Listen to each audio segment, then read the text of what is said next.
Okay, this is the end of an obsession. This is another itch.io game that I found. I have no idea what this one's about either. I think there's a witch, and I know it's a visual novel, and let's just go.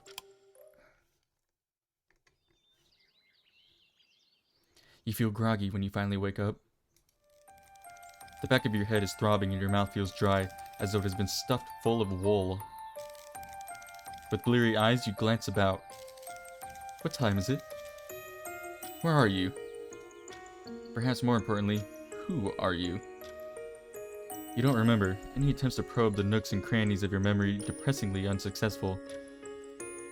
Dwelling upon your identity too deeply hurts. It's a dull sort of pain rather than a sharp one, but it makes you wince nonetheless.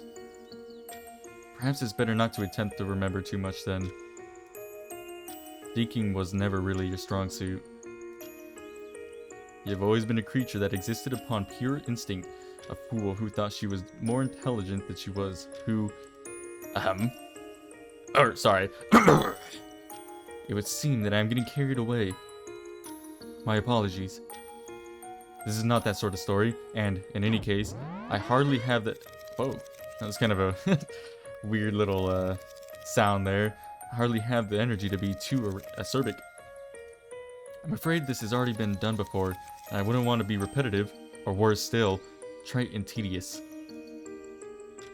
I'll try to restrain myself for the rest of this narrative. Now, let us return to your predicament.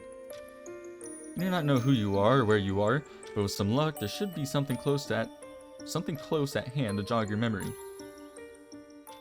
It's bright, and you have to blink away spots of white which bloom behind your eyelids, hissing like a scalded cat.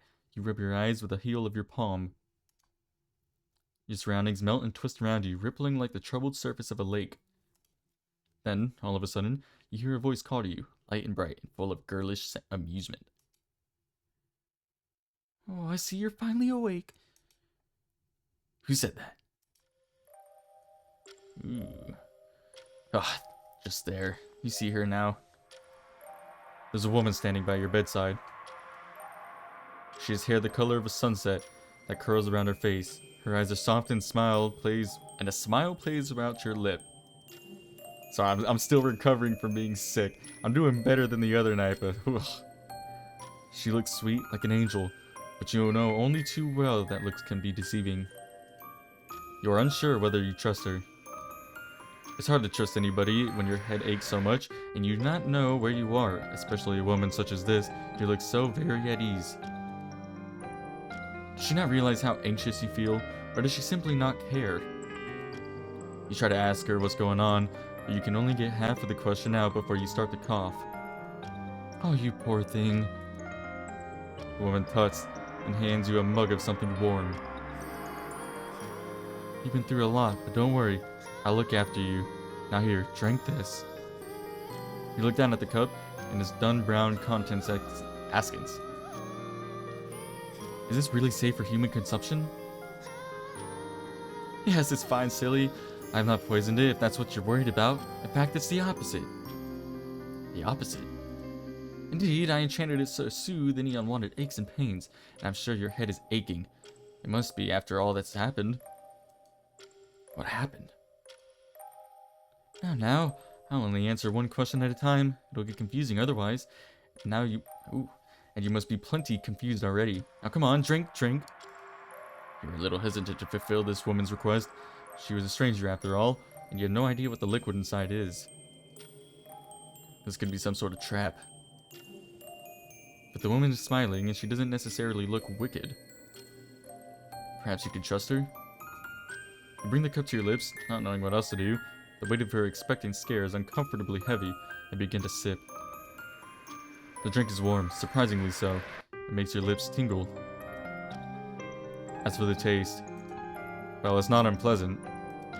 In fact, it's quite nice. Is that honey? You only intend to take a small sip of this curious drink, but before you know it, you've downed the whole mug. I don't like how smug she looks right here. It tastes too good, and your head does feel a lot lighter now. You thank the woman hesitantly. You know not what else to say. She beams. It's alright. I thought you could use a little pick-me-up after everything. You've not had an easy time of it, haven't you? No, you don't remember? The woman asks. Not a single thing. Well, maybe that's for the best. What happened to you was probably quite traumatic, though. I did try to be gentle. I didn't want to cause you any undue hurt, but there's the thing. It's surprisingly hard to kidnap a princess from a palace without causing a bit of fuss. Ooh. What's she gonna do to me? The woman laughs. Her laughter is light, just like her voice, and it washes over you. It ought to be soothing, just like the drink she prepared you, but it isn't. Your shoulders do not get any closer. Instead, your whole body tightens. A princess, did you say? Yes, that's right. You're a princess and I'm a witch. Everybody in the kingdom said you were singularly beautiful. Not that I put much stock into those rumors, of course. I mean, how many people could say they've actually seen a princess? I thought it was all hearsay, just stuff and nonsense, really. But then I happened to glimpse you during a royal ball held to celebrate your 18th year, and I realized the rumors were all true. You really are beautiful. You're so beautiful, in fact, I had to have you for myself. Oh, the witch leans forward. She's smiling, but there's something unsettling about her.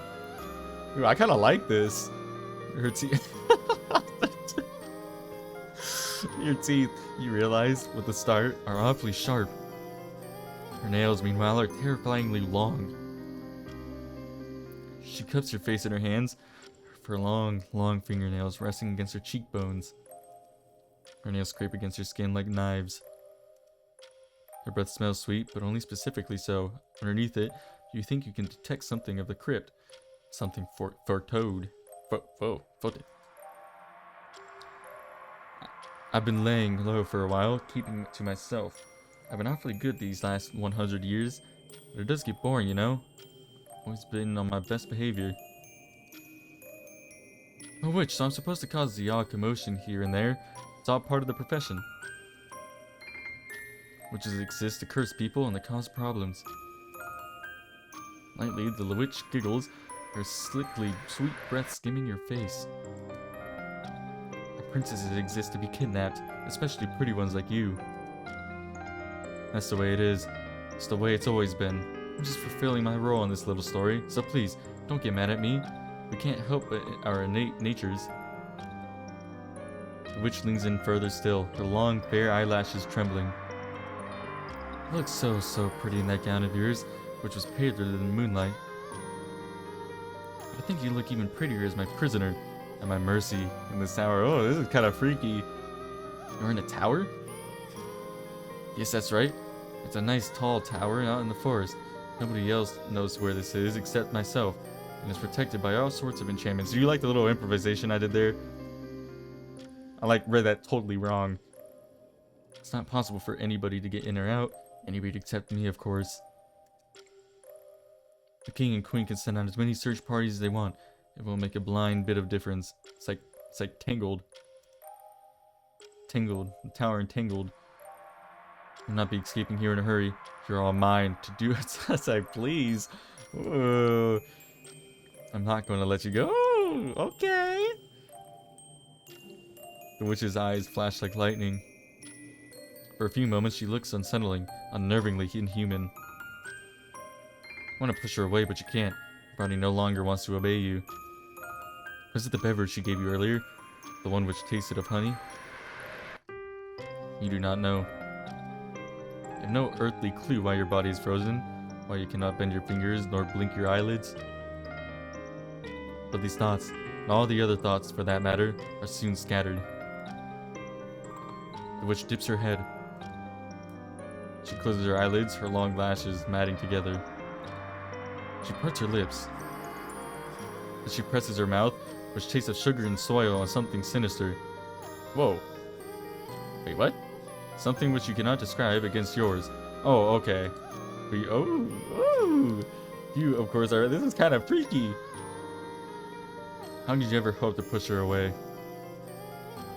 You're only a princess. She, meanwhile, is a witch. It is her job to dominate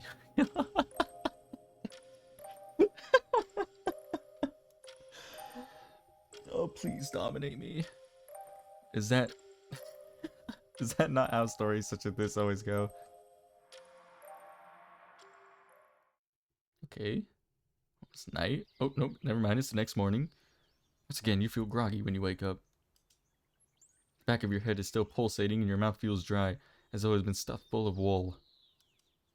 Stomach, meanwhile, is coiled up in knots. You feel sick. What time is it? You sit up in bed, blearily, half asleep, wiping your eyes with the back of your arm, when... Oh, you're finally awake. Oh. You glance up, your head snapping into position like a ball-jointed doll's. Recognize that woman who is standing by your bedside. It is the same woman you saw yesterday, the one who looks like a rose. Did she not say she was a witch? How very curious. You asked the witch what she was doing, an innocent inquiry tempered by sleep, which makes her laugh. What does it look like, my dear? I'm waking you up. Well, yes, you can see that. So I ask. What time is it? Seems awfully early. It's not so very early. Is she like reading our thoughts? Like, if we're speaking really weirdly. It's not so very early, really. It is a sensible hour, one that young maidens, fair princesses such as yourself, should be up and about. I'm sure your servants awoke you far earlier than this, when you still lived in the palace, to help you work with your toilet. Did they not bathe you and brush your hair and dress you? Did they? You cannot remember, but the witch is waiting for her answer, and you don't want to disappoint her. If you really are a princess, surely you must have had servants. You nod. What else are you to do? And the witch smiles. I knew it. You should have been awake hours ago. But I am an uncommonly kind witch, and I won't scold you for being slatterly. I used to be scolded myself when I was younger, for all sorts of misdemeanors. Most of them were made up. I don't want to I don't want to undo you as others did to me. Not when you're such a very... Sorry, wait, what? Me when you are my very precious guest. Your face colors a bit at the compliment, that you cannot help but wonder who is foolish enough to scold a witch. Well, I wasn't always a witch, you know. Was she not? No, people aren't born witches, dear one. They become them, after being subject to enough hurt during their lives as they wish to shed their former selves, so that they may attain power of their own. Witches are humans who have been wronged, who wish to inflict some part of their suffering upon others in turn. Not that I meant to hurt you, of course. That would be a waste when you have such a pretty face, and such lovely long hair, too. Now, the witch beams, looking positively perky as she retrieves a gilt-backed brush from your bedside table. Would you let me brush your hair for you, dear one? Your hair? Yes, your hair. It's awfully tangled, and you have rather a lot of it to look after. You must have... Ooh. You must have been tossing and turning in your sleep because you knotted it. Why don't you know how to brush your own hair? Well, with your fancy upbringing, so may I? Cried the witch hesitantly, some of her former unease returning to you. Why, you ask the itch? The witch, not the itch. Does she care about your appearance so much? Why does it matter when you're trapped in this tower? It matters because you're a princess, dear one. A princess is still a princess, whether she's in a palace surrounded by her courtiers or trapped in a tower with a wicked witch. In fact, one might argue that a princess is even more of a princess when she's being held hostage by a witch. How does that work? That's how all these stories work. Princesses and witches are just two sides of the same coin. The good and the bad, the maiden and the hag. Not that I think I look particularly hag-like.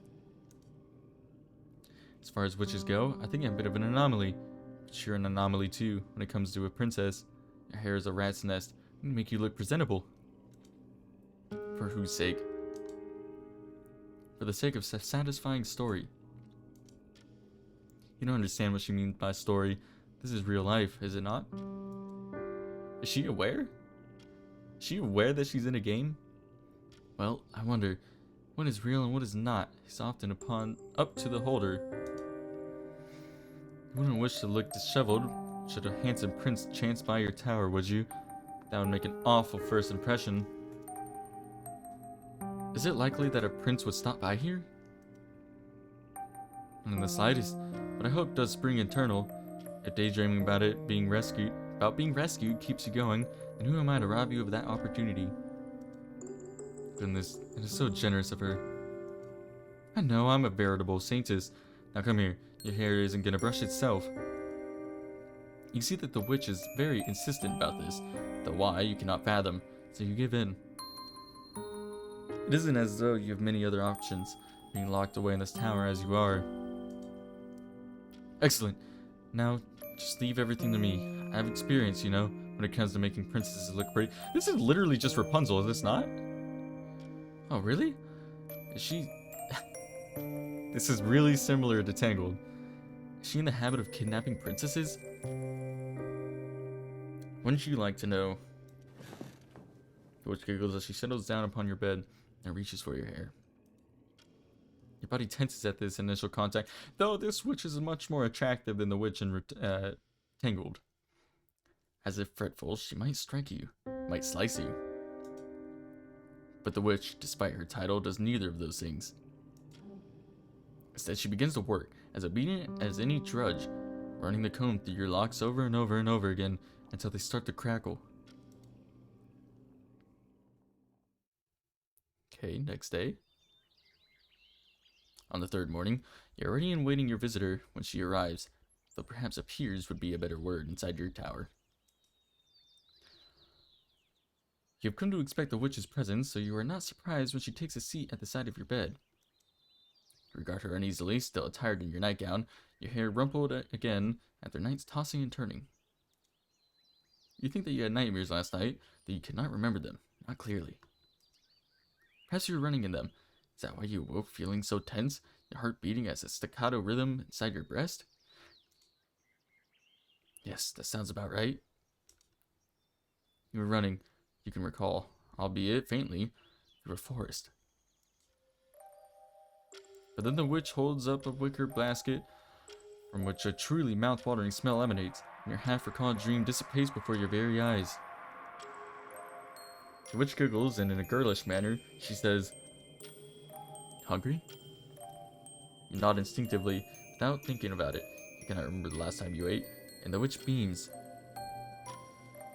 I thought so. Now here, the witch reaches into her wicker basket and holds flaky pastry out to you. Do you want some? You stare at the pastry, your gaze affixed to it as if it were a holy grail, a sacred relic. All of a sudden, you can think of nothing but food. You are ravenous, so much so it almost scares you. It is strange, though. You cannot recall feeling hungry at all, not until the witch presented this pastry to you, as if your whole body forgot what it meant to be hungry until now. You could have done without the hunger pangs, but now you have remembered what hunger is. You can feel it gnawing on your insides. You're not dripping at the mouth, at least, but you might as well be. You can reach out and take the pastry from the witch's long, bony fingers and stuff it into your mouth. You could tear your teeth into it, then swallow into 2 bites. Thought as a tempting one, but it's not very princess-like. Starving though you might be, you must maintain your dignity. Witch watches you hang back, abashed, and tuts. Oh, stop being silly. If you don't get any food in your belly, you'll starve. Not even princesses are immune from hunger. Now look here. The witch breaks a piece of the pastry apart with her fingers. Then she proffers it to you. Say ah. Ah. What are you really doing? Yes, ah. Doing what? This play act, you mean like lovers are ah. She means to treat you like a pet. Yes, please, feed me. I'm not treating you like a pet. You are my pet. Yes! I own you and you belong to me. You're mine to toy with as I choose. I'm kind of into... Oh. And he shut my mouth. For the present, I prefer to be nice to you, not nasty. Don't make me regret this decision. The witch's eyes narrow. A foreboding shadow crosses her pretty face, though it lasts less than a moment before it dissipates. Now come, stop this silliness, eat. You still feel uneasy, but the witch's voice is firm and hard beneath the layers of sweetness and light. You know better than to argue with her. You do not want to incur her wrath. You lean in. Then, as obedient as an enchanted lover, you part your lips for your captor. The next day. Spend your fourth day in the tower sitting by the window, looking out over the forest which surrounds you. There really are a lot of trees, you think distractedly, your legs dangling over the cool lip of the sill. Spread outward like a green blanket, or else like an ocean wave, rippling and undulating in the breeze. You cannot look directly at the ground for too long, it makes your head spin. Just how high are you? He asks this question to the witch, who is brewing a pot of tea over a small stove. She glances at you, a small smile playing around her lips, and says, "High enough, dear one." You ask her how that is, and she chuckles. Why does that matter? You won't be able to leave regardless, unless you can sprout wings and fly like a bird. Do you think yourself capable of such a feat? The witch's eyes bore into you, the sharper the knives, and they make you shudder. You glance away from her, back out of the window over the treetops. There's a moment of silence. Then, you ask the witch what she would do with you if you tried to jump from the window. What would happen then? Then you would soon discover that you are not a witch or a bird, and you cannot fly. You would hit the ground and you would break all of your bones, and that would be that. Then you would die? Most likely, which is why I would not advise it. Of course, you're always welcome to try. But you'd be much worse off for it, don't you think? Suppose being crushed into a bloody, meaty pulp on the ground would be significantly worse than submitting to the indignity of speaking to the witch every once in a while. I knew you'd say that. You're a clever girl. It must be fancy education. You princes are also very smart. She must be reading our mind. Or maybe these are like her thoughts and then we're like projecting it. I think that's what's going on here. You bask in the compliment for a few moments, but something in the witch's words make you frown. What did you mean, princesses? Why the plural? Ooh. Are you not the first princess she has captured? Oh, well, you know how it is. We witches are very long-lived. We have 9 lives just like cats. Princesses, meanwhile, only have the one. It would be awfully lonely if I had to pledge myself to one princess and one alone. I have endured for so many years. You understand that, don't you? Then, are you not the only princess she has kidnapped? Of course not. So long as princesses exist, witches like myself exist to lead them astray. But worry not. In this moment, you are the only princess that I care for. I will take good care of you. I can promise you that. The next day.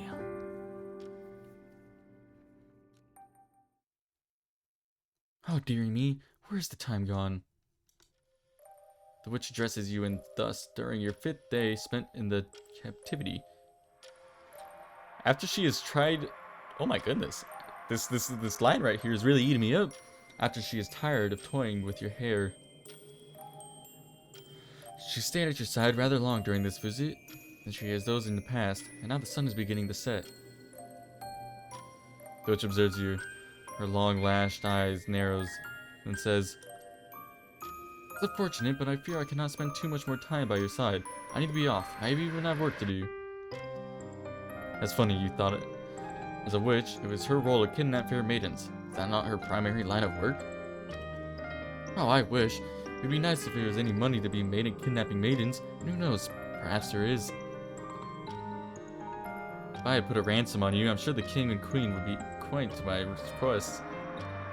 I could make quite a tidy profit from capturing the princesses. But they say you should never mix work and pleasure. Although it would be nice to make a profit for my passion, I wouldn't wish to tire of my favorite pastime. That would be a true tragedy.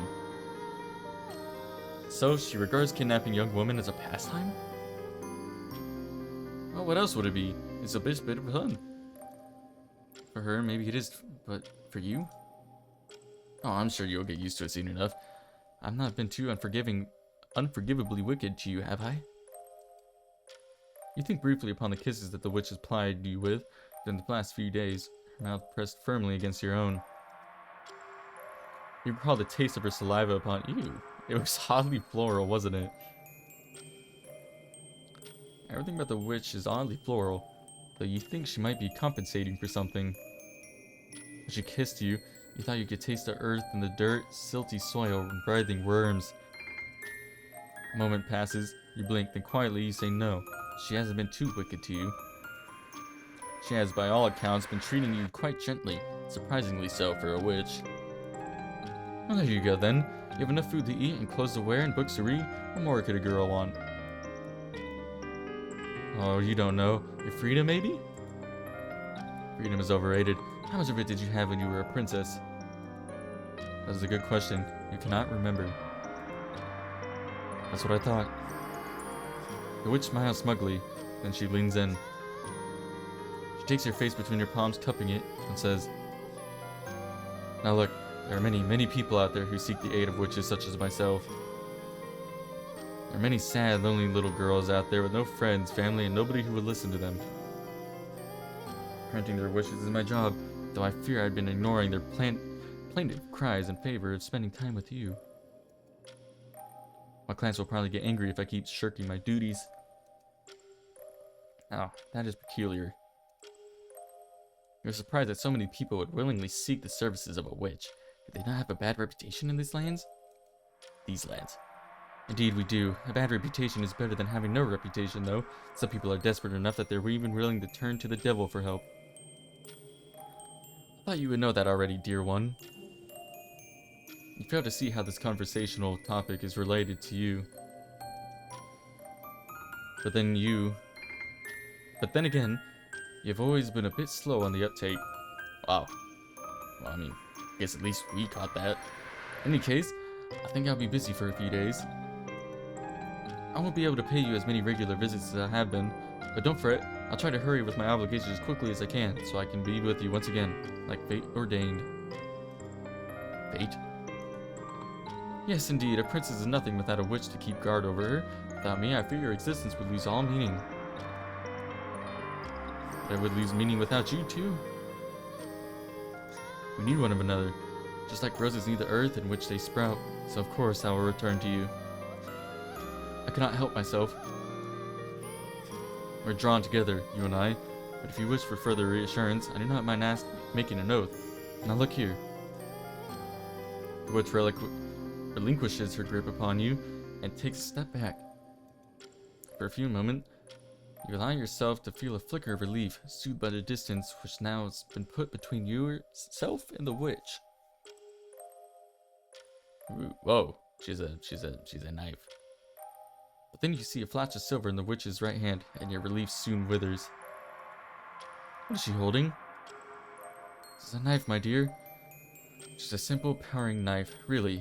I mostly use it for peeling fruits, but it should serve my purpose well enough. Behold. The witch lifts her right hand, holding it upwards so it's level with your curious eyes.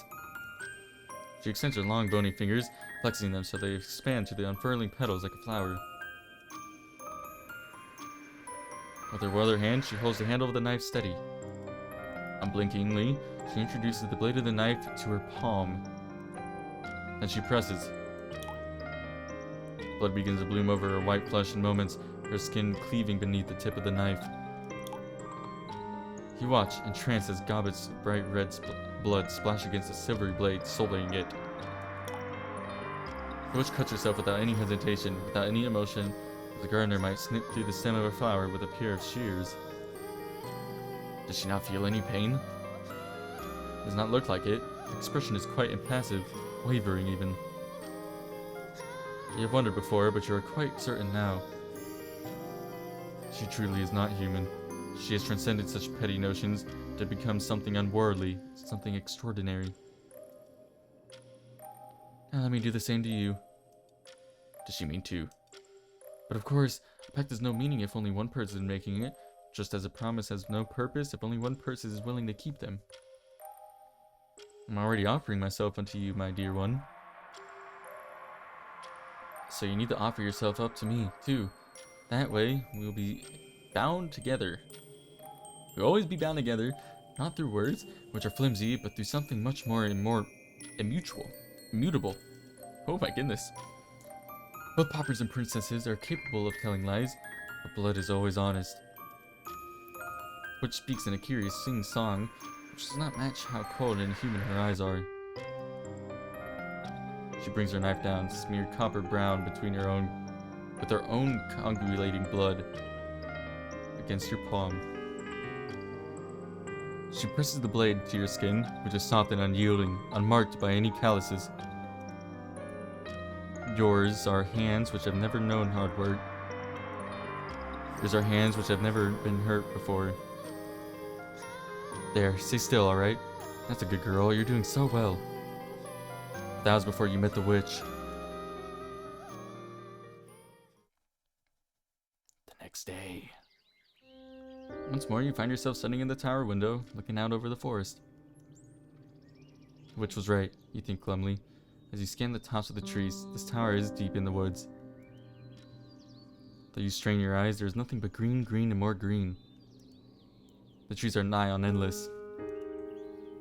You have pondered the pros and cons of jumping from the window before, so that you might run to safety, but you already know that's a fool's errand. Your room is in the stone tower. It's too high up, for one thing, for you to jump. What? Your room in the stone tower is too high up, for one thing, for you to jump. If you were to attempt it, you would shatter both of your legs, or worse. You're unsure whether you can survive the fall, no matter how verdant the grass at the base of your tower. And even if you did survive, you would not know where to run. You're not where the nearest city is. For all you know, it could be miles and miles away. Nobody will be coming to save you, and you cannot save yourself. Princesses shouldn't be so proactive. That isn't how stories like these were meant to go. Like a good little girl, you sit by your window, looking out over the forest, which stretches on endlessly, and you think. You daydream and you dither, but in the end, you do absolutely nothing. The next day. Another day. Once again, the witch doesn't come to see you. It's been 2 days since you last saw her, and only 2 days, but the time has begun to drag. If she went through all the effort to kidnap you, then shouldn't she make an effort to spend a bit more time with you? You have to give her a piece of your mind the next time you see her. It really isn't proper leaving a lady such as yourself alone for so long. But has it really been that long? It's only been 2 days. That is not so very much. Why, then, do you feel so uneasy? You have a vague feeling that, in your past life, a life you cannot remember, you did more than sitting around, or lying about, waiting. What else do princesses do other than wait? They wait in their palaces for balls, and as they wait at these balls to be asked to dance, then they wait for handsome princes to propose, and whisk them away to other, bigger castles. You should be used to all this inertia, this yawning, empty nothingness, but it still gnaws at you. It consumes you, eating you away from the inside out. But you are a good girl, at the end of the day. You know better than to overstep the boundaries of the role which provided to you. You're a princess, and princesses ought not to try to escape. All you can do instead is remain in your room and let the world pass you by. The next day. Another day. A third day. She's back. Dear one, it is really good to see you again. I missed you a lot. That is what the witch says when she appears in your tower one sunny morning after smoothing down the satiny fabric of her petal-shaped gown and adjusting her hair. You jump upon hearing the witch's honeyed words and drop the book you are perusing from your awkward fumbling fingers. Wide-eyed, you glance toward the window, where your unexpected, though perhaps anticipated, guest is standing. Hope it does not show on your face. You do not want to be too woefully obvious, but part of it is relieved to see that the witch again. You still do not care for her, of course. She is your captor, but her company is better than no company. Though you have always had a fondness for reading, books can only alleviate so much of your loneliness. It's always better to have somebody else to speak to, even if that somebody is a witch. How have you been getting along, dear one? The witch asks you, her voice positively skipping, and she approaches you. I hope you've not been too bored without me. Your cheeks prickle as you dip into your head. Dip your head. Oh my goodness. Quietly you mumble something in response. It hasn't been too bad, really. You've been reading, and books are amusing diversions, yes. I know that the full well.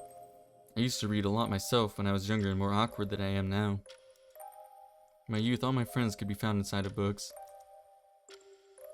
I'm glad that we have so much in common. You have to tell me all about the stories you've been reading later, but for now... The witch looks you up and down.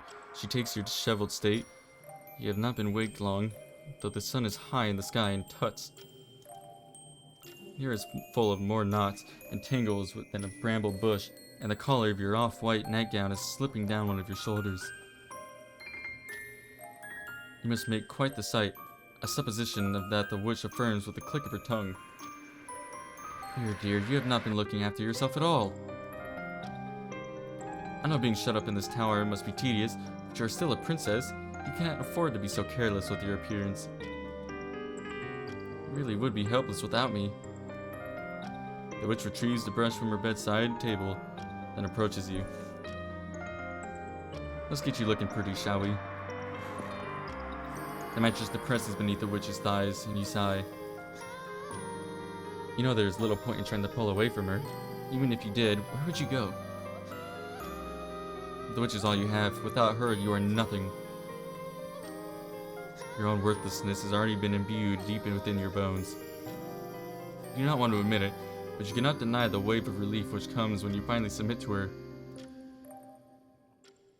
Dude, I'm already submitted. I submit.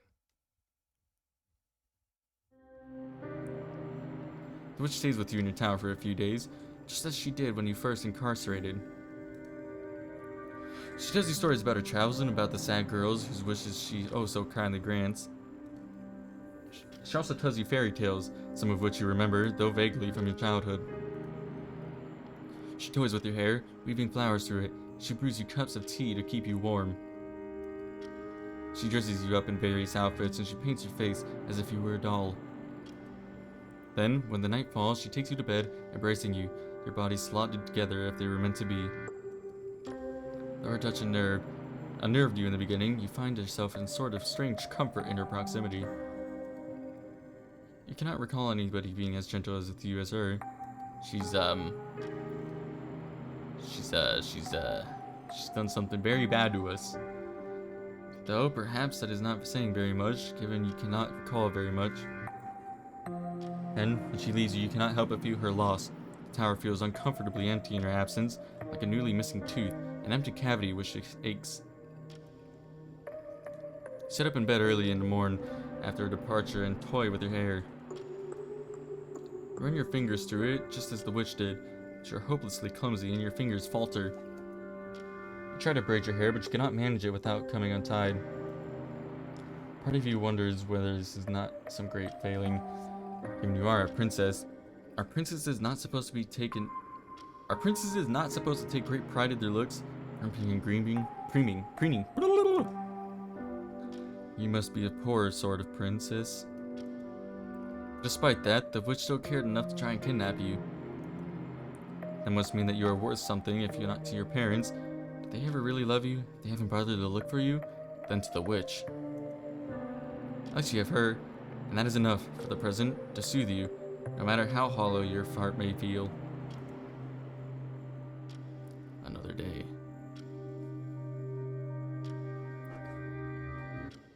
Many days. Another day. The days pass by slowly as you wait for the witch's return. Not you try to tell yourself that you really care about her. She might have braided your hair oh so gently, threading flowers through it, and she might have fed you sugary sweet treats with her fingers. Still, she tore you away from everything you once knew and loved. She has ruined your life. You know that you should despise her. But when the witch finally returns, you set your book down a little too quickly, and look at her a little too expectantly. The witch seems to notice this. She notices everything with those eagle eyes of her. Because she giggles and says, My, somebody's eager. Did you miss me that much, dear one? Your face flushes at this, like a red-capped mushroom, and inwardly you wince. You wish you weren't so transparent. You look at your feet. You cannot look at the witch, your captor, and mumble something that is only faintly intelligible. Your response is hardly elegant, but the witch catches the general gist because she chuckles. Come now, don't be like that. I know you like me really, otherwise you wouldn't look so enthusiastic. You tell the witch sullenly, in a voice of a truculent child, that you are not enthusiastic. She's reading too much into things. You say so, dear. The witch smiles, then reaches into the wicker basket that dangles from the crook of her arm.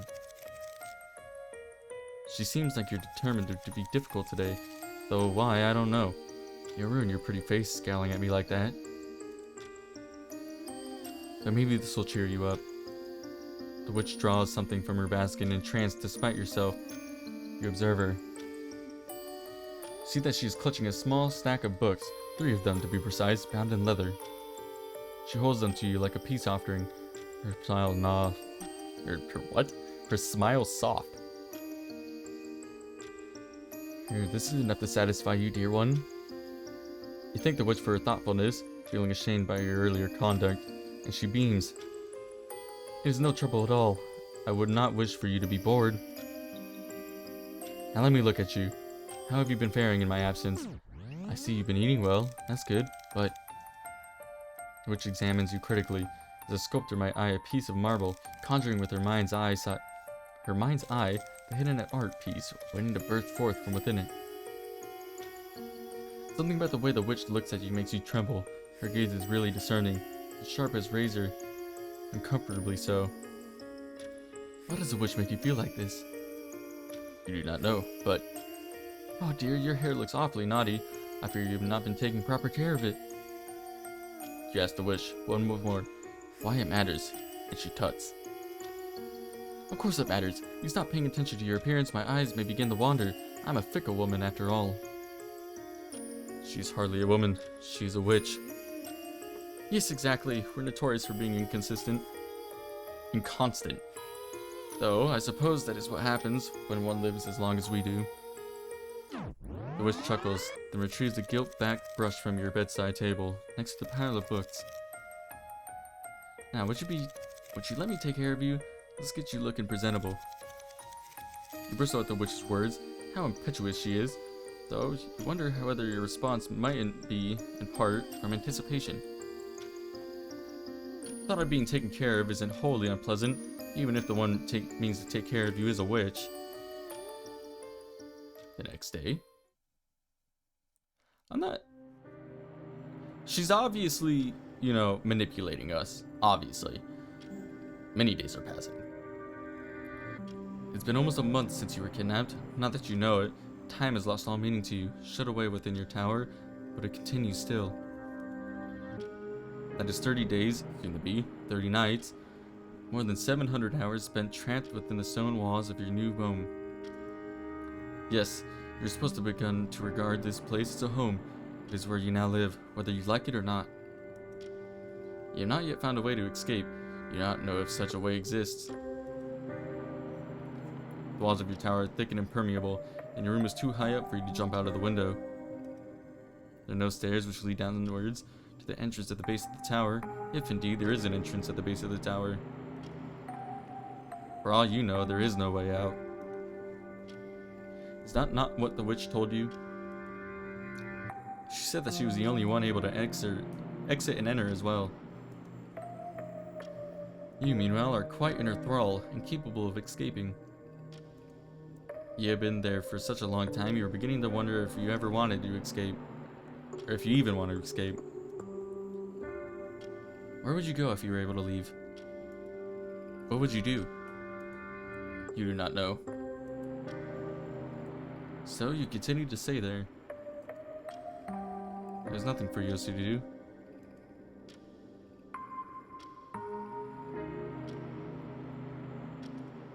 Multiple days. Many days. A lot of days. We're still going. Do you ever feel like screaming, dear one? The witch asks you this question one day when she's sitting with you upon the bed. Once more, she is toying with her hair, her fingers snicking through it like the teeth of a comb. Her fingers are long and cold, as are her nails. They scrape against your neck, oddly inhuman, and you tremble, and you try to suppress it. You do not want her to know that she unnerves you, or worse still, that she endears you. You ask the witch, who sounds uncommonly weary, whether something is bothering her, and she sighs in response. Isn't that apparent? It is rather apparent, yes. It's not like the witch to speak. It is not like the witch to speak of being tired. Though you thought this was an emotion which afflicted lesser people, not all-powerful beings such as herself.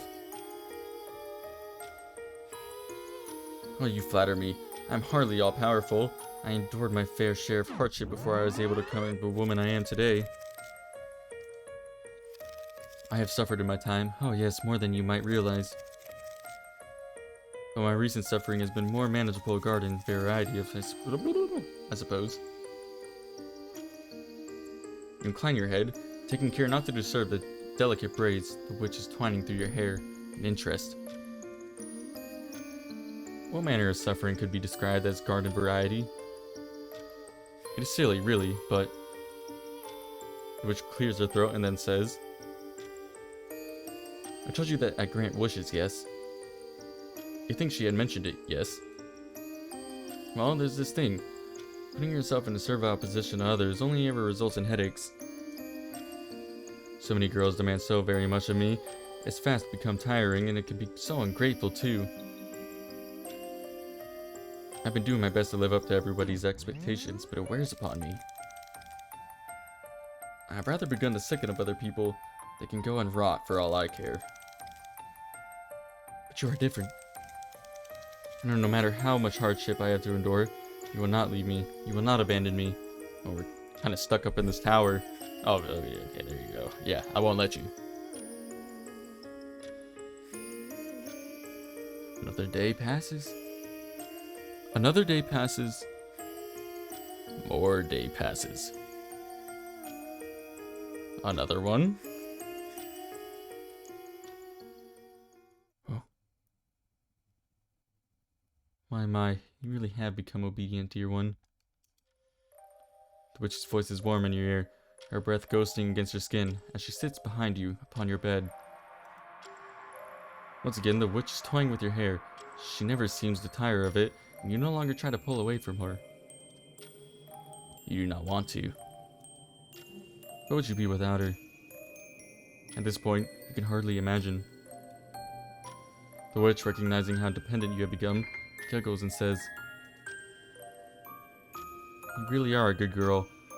You were quite the handful in the beginning, but you've warmed up to a good deal. It makes for quite the change. Alright, it should be more of like a cackle, right? Like, well, anyway. Now tell me, dear one, do you miss me when I am not there? You swallow. Your own saliva tastes musty on your tongue, like an old dress which is not worn in years, like a subterranean prison cell which sees no sunlight. What the witch is asking is a moot question. She already knows the answer. Yes, you miss her. When she's away, you miss her awfully. How nice. I'm glad to hear it. It's wonderful that you can finally be honest with yourself. But I think you're still holding back. Holding back? Indeed. I think your feelings towards me, dear one, are even more intense than that. If you miss me, then it makes me wonder. Do you also love me? For a few moments, you simply sit there stunned. You do not know what to say, what to do. Though the witch's tongue is gentle, you feel trapped, a prisoner clapped in irons. If you had strength enough, If you had strength enough, you would throw out her hands after you and scramble away, clutching what little remains of your dignity to your chest. But what dignity do you have left, really, when you already surrendered yourself to the wicked witch? You can no longer pretend to have any airs and graces, but even then, you find there is only one thing you can say to her. Ooh. I don't love you. Oh, the witch frowns, her arms crossed. Is that so? You're worried, initially, that the witch might be hurt by your response, but that does not seem to be the case. Instead, she seems to ponder, now holding one hand beneath her chin. A moment passes, and then... Well, it's no matter. I expected as much. We haven't spent all that much time together. Not yet, at least. For a witch, a few months is nothing, really. We are beings who exist beyond mere mortals' conception of time. We see years as seconds, months as mere blinking of the eye. I can keep doing this over and over again until you profess to love me, as I know you do deep down. Oh, the knife is back. Here, the witch smiles, takes on a sinister edge. She retrieves her knife from the air. Where did you pull that? You hardly know. Then says, what was the pact that we made earlier? This just reminded me of that. I think this is what I'll do. Now please don't squirm, dear one. This won't hurt too much. I want to ask her what she means and what she wishes to do with that knife. But she can't get the words out, though perhaps this is a good thing. Such questions are awfully trite and tedious, and they're pointless besides. You already know what the witch is planning. She moves in, quick and nimble as a dancer, winding an arm about your waist, and as pas de deux, your partner, pulled close to her chest as if in a lover's embrace. Feel her fingers played against you, feel her breath upon your cheek, and you feel the blade of her knife. It edges your chest, plunging deeper than you thought it would be possible for such a small knife to penetrate. You gasp. You splutter. The front of your nightgown blooms red just like a garnished rose, so bright it hurts for you to look at. It's too painful. The smell of copper fills the air. It fills your mouth. Your vision begins to skew as your body does. You pitch to one side, clumsy as a duckling, no longer a ballerina worthy of performing upon the same stage as the witch. She is graceful and elegant, as if she made of air, and you have never felt more lumbering. Pitch to one side, the witch stepping back. Whew. Oh man. Come on, man. You got this. You pitch to one side, the witch stepping back in a flurry of crimson as she does. Oh my, careful dear. I don't want you to stain my lovely dress. Then your head hits the floor with a smack. For a few moments, you lay there, you know pain, a sharp, intense agony which consumes you like a wildfire. Your blood pours from your chest, pooling onto the floor in a sick, sticky puddle. You try to breathe, but your body refuses you. Your lungs ache, and every inhalation is agony. The few sad, pathetic snatches of air you were able to inhale taste like glass. It hurts. It hurts, it hurts, it hurts. But, to your immense relief, it doesn't hurt very long. The witch bends down, knife in hand. Gently, she caresses your face as though she means to soothe you, as though she cannot countenance how you became in such a sorry state. My apologies, dear one. I wasn't as efficient as I would like. I still don't have much practice with this, but I'm sure you'll forget it all soon enough. In a few minutes, this will all fade away, just like a bad dream. She plunges the knife into your limp, unresting body once more. You feel the cold, inorganic material plunge deep inside you, chilling you from the inside out. The knife violates your body, which is fast becoming of a corpse. More of your life's blood oozes from the gaping, violent wound in your stomach, which is very, very red, just like a rose. Then, there is nothing. You bleed out, your vision blurring, and you die. You do not even have a chance to try and resist your fate. The witch is not merciful. No matter how she claims to care for you, she will not grant you such a reprieve.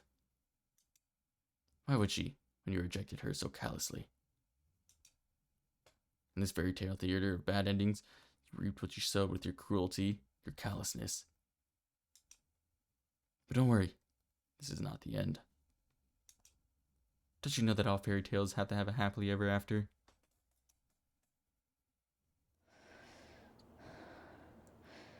You feel sick when you finally wake up. Like an injured animal, you lie there, so enfeebled you can scarcely move. Your chest hurts as though it was recently split apart. Your heart, meanwhile, hammers anxiously in your breast, a thick, unwieldy piece of muscle which is known to work hard to assert its own existence. With trembling fingers, you look down. You half expect the front of your nightgown dyed red with blood, but it is not to be. Your nightgown is pure, peerless white, instead of the fabric smooth and unwrinkled. How peculiar. You were so convinced upon waking that you would find a crater in your chest, a hole where your heart used to be, that your reality is a touch disappointing. It feels like a letdown. But you would rather have your heart in place, you suppose, inside your breast, than outside it, and laying upon the floor. With your immediate welfare assured, you then glance about your surroundings. You think that this room, with the stone walls and the bookcases and the wooden chair by the window, look vaguely familiar. Where have you seen that before? You wonder this, trying to grasp at your faint, fleeting memories when you hear a voice. You whip your head about, lights in the room flickering, the sun outside sinking, then rising again, and... Oh, I see you're finally awake. You recognize the voice, but where is its owner? It's just there. You see her now. There's a woman standing by your bedside. She has hair the color of sunset and curls around the face. Her eyes are soft and smile plays about her lips. She looks sweet like an angel, but you only know too well that look can be deceiving. Is our memory wiped again? Have you not spoken to her once before in this very room? You're sure you have, but the harder you try to grasp these details, the more faint and flimsy they become. Perhaps you're making it up. You always have a penchant for daydreaming. You have not seen this woman before, and if you have, you must have seen her in a dream. Or perhaps a nightmare. Oh, you poor thing, the woman tuts.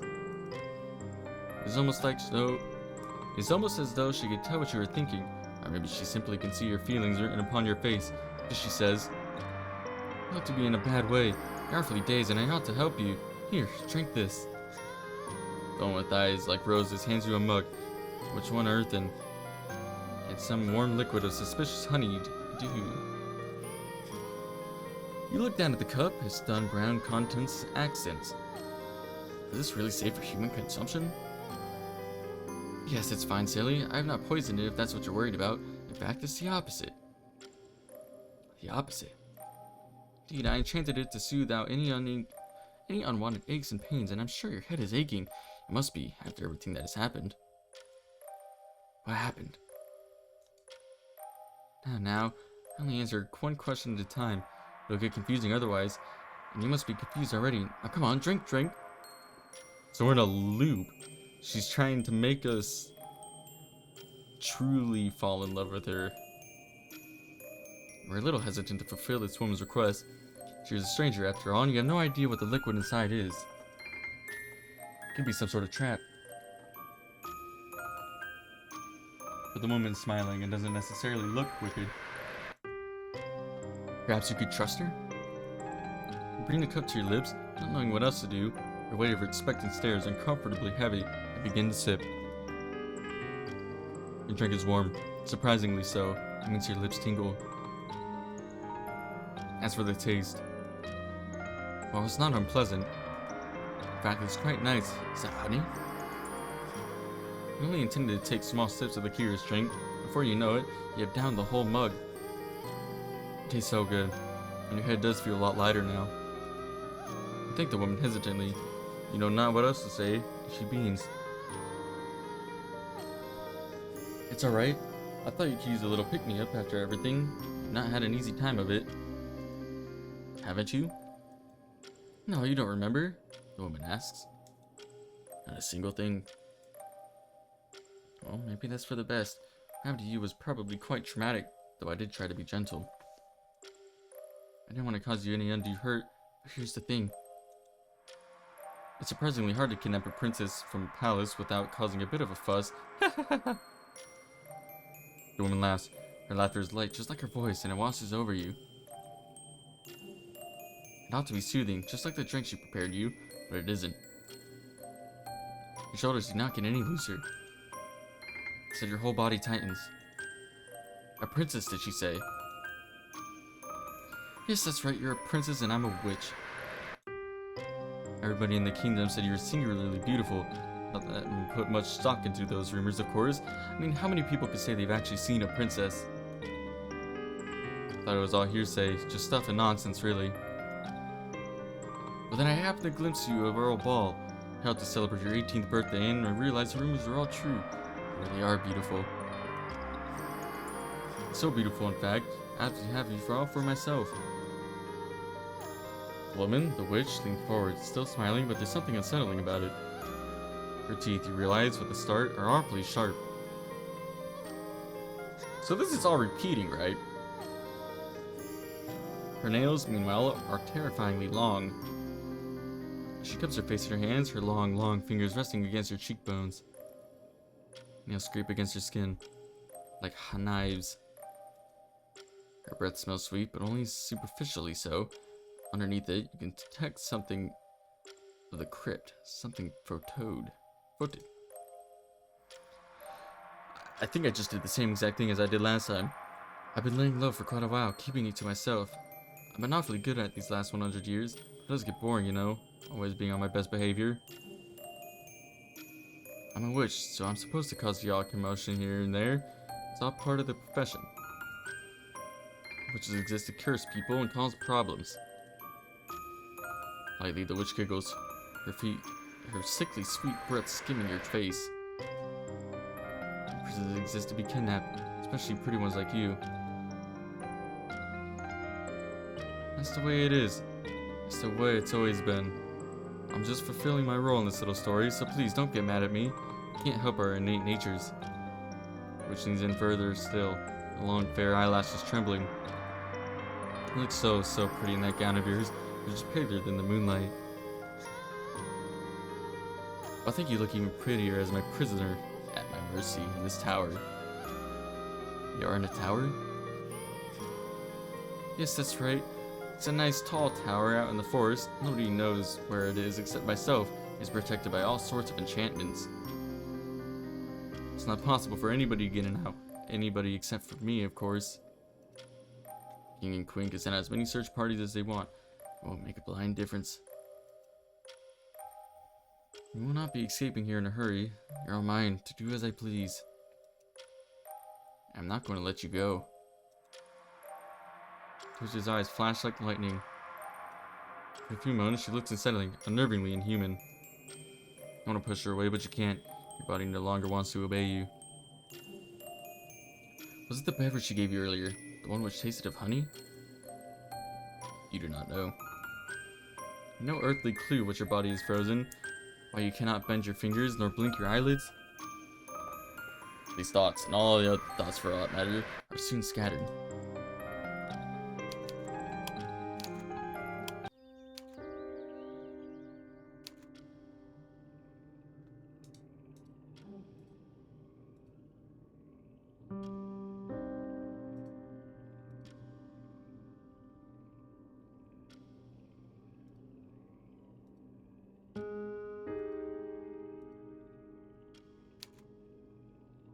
Cannot get to the bottom of her.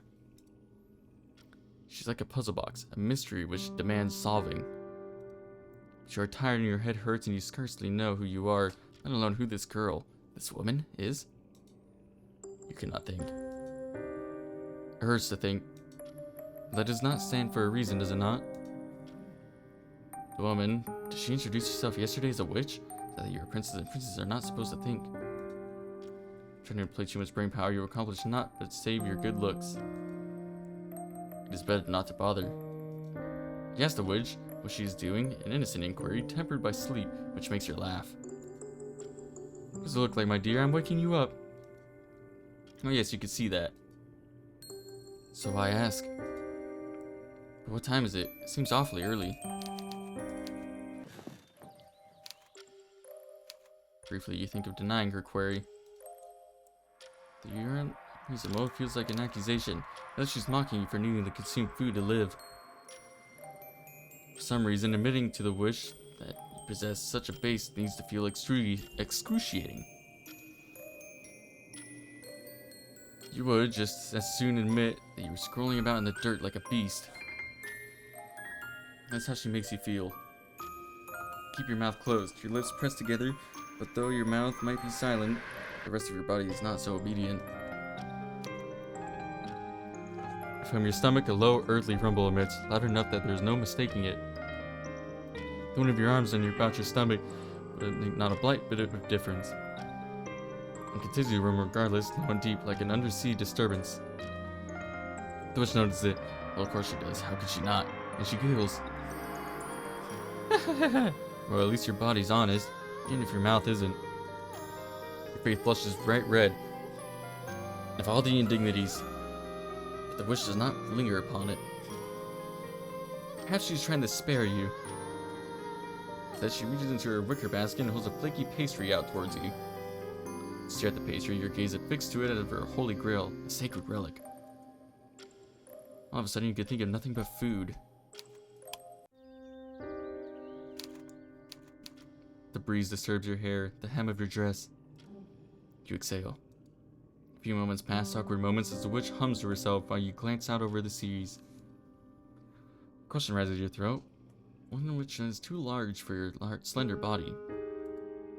You know you would not like the answer, but you feel compelled to ask. Why? You ask the witch. Did she trap you in this tower in the first place? What does she want from you? Oh, you silly thing. The witch steps aside from the stove, then kneels before you. She takes her hands between your long, bony fingers and gives them a squeeze. A shock of cold knives through you, and you shudder. With the wide, deer-eyed eyes, you observe the witch as softly she says, I don't want anything from you. I just want you. You don't understand the distinction, and she tells you as much. What does she mean? What I said, you don't need to do anything, dear one, or say anything. You don't need to be anything, other than yourself, of course. I didn't bring you to because I didn't bring you here because I desired you to act in a certain way. I just wished to enjoy your company. There's something a little flattering, you suppose, about that. Your heart flutters, color rising to your cheeks. Uh-oh, I'm gonna sneeze. Uh-oh.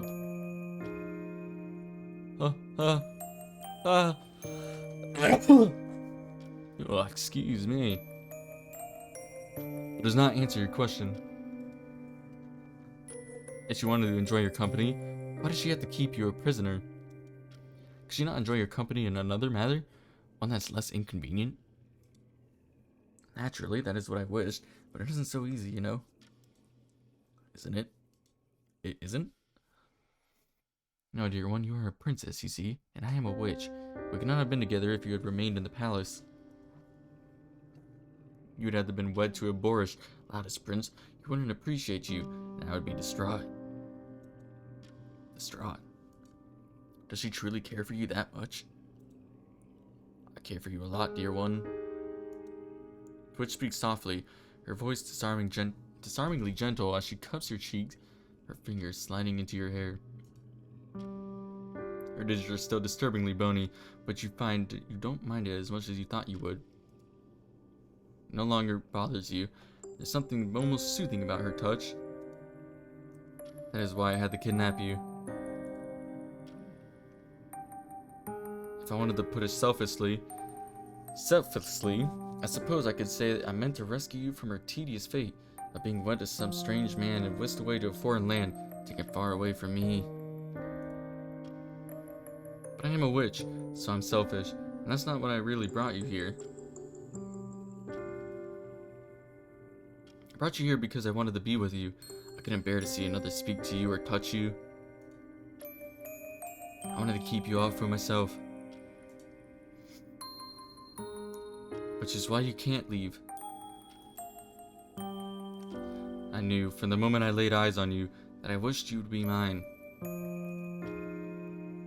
And so I took you.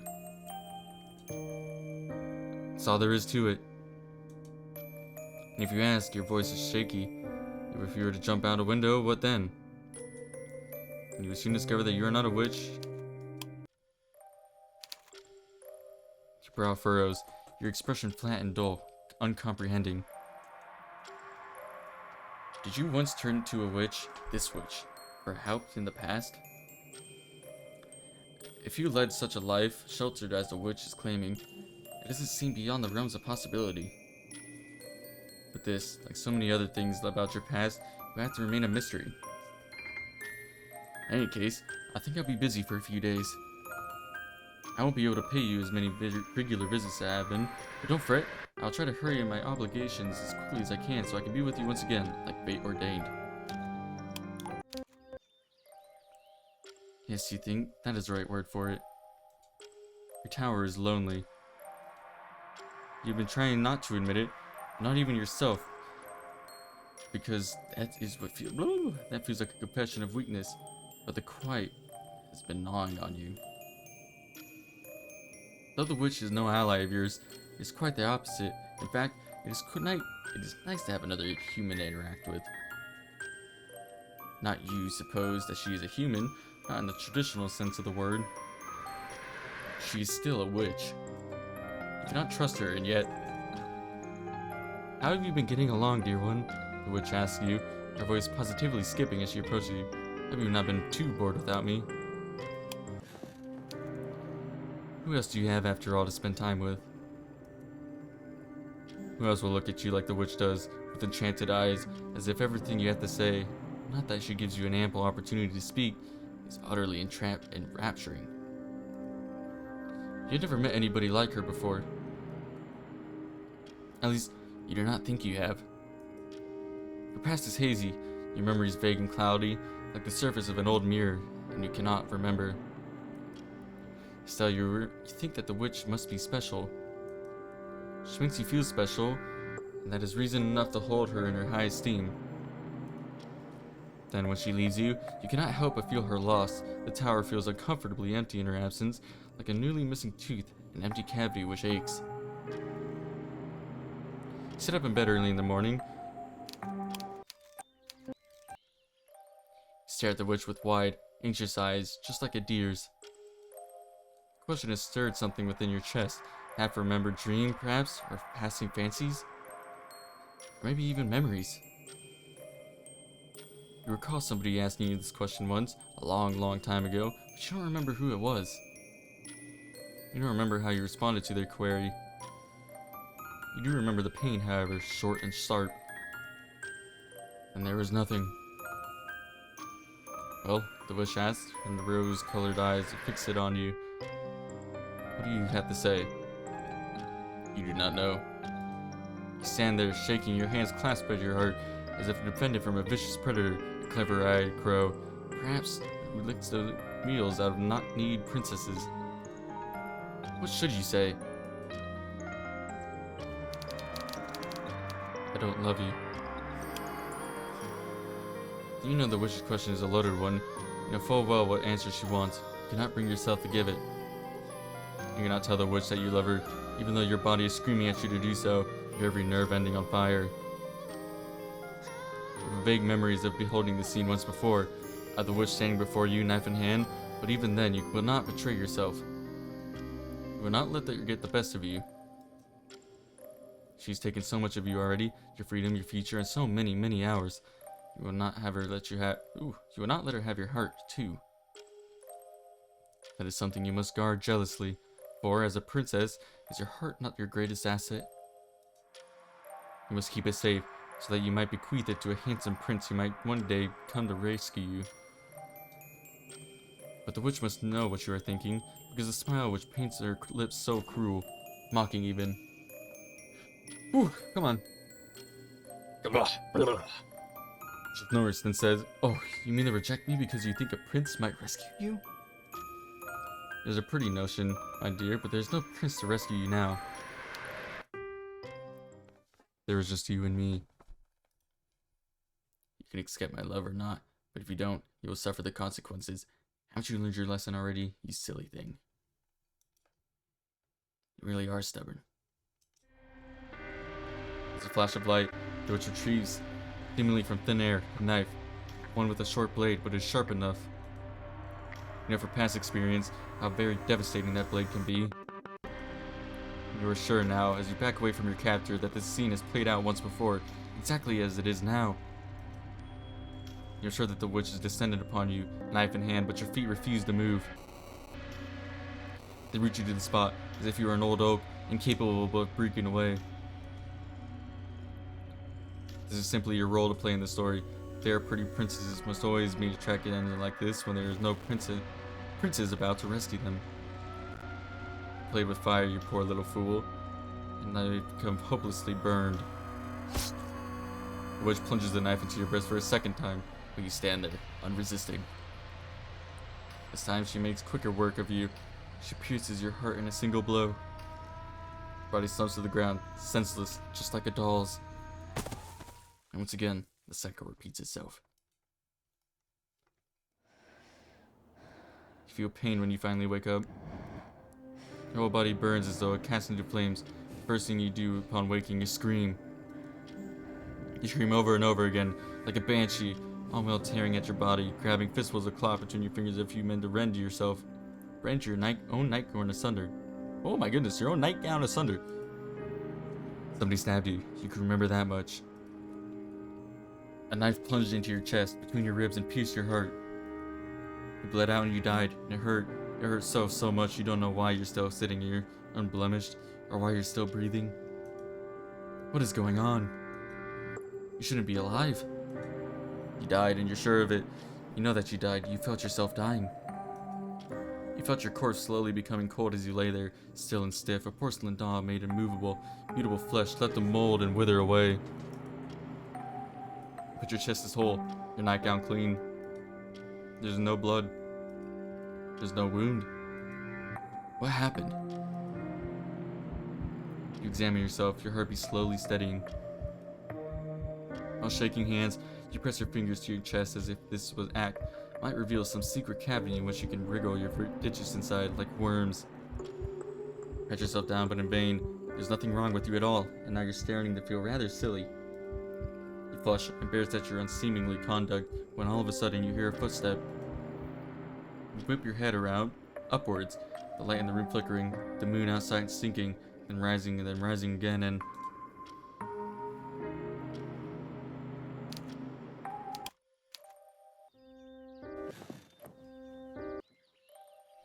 you stayed at your side longer during this visit than has been past. Now the sun is beginning to set. The witch busied herself for hours, playing with you as one might a doll, though you, of course, are much more than that. While dolls have hard and permeable bodies made of porcelain which are incapable of experiencing sensation, it is not so far you.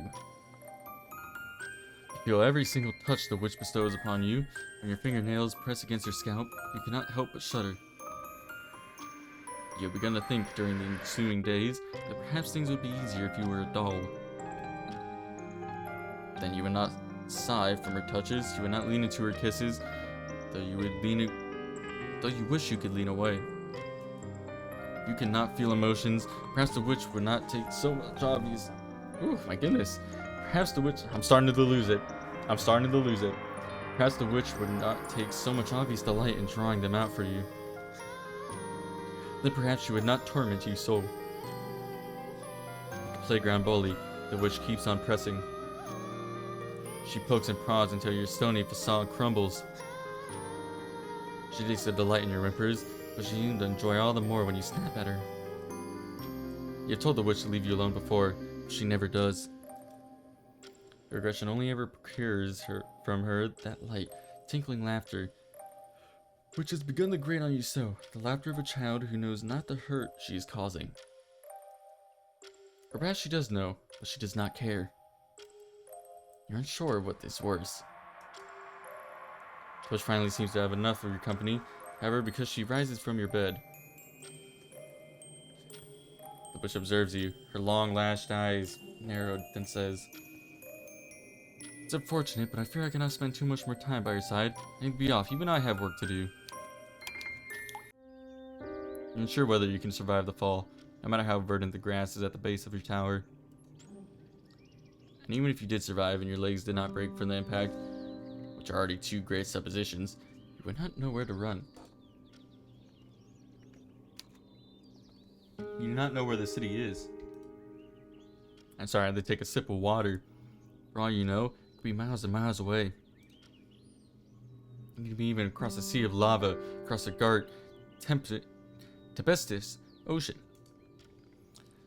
You have no idea if this country you were born in, and neither do you know where you are on any map.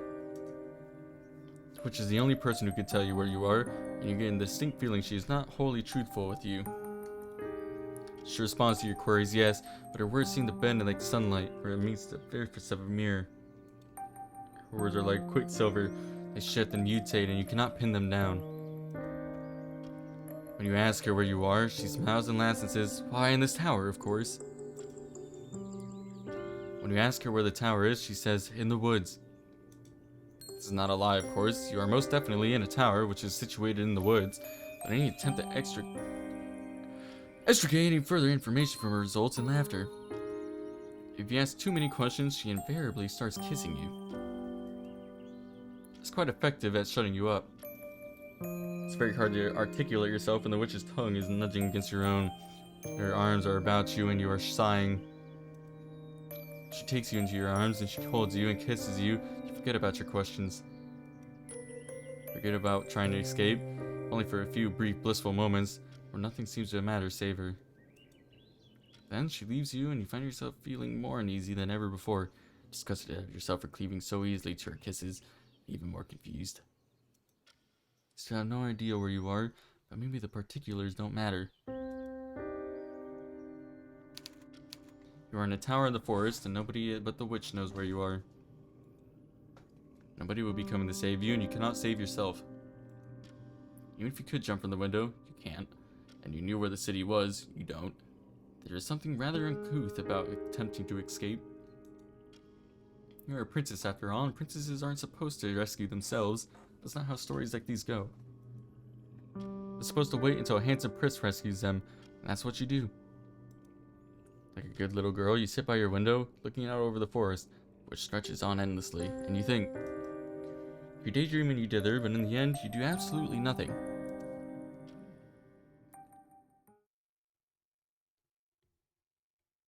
Many days passing.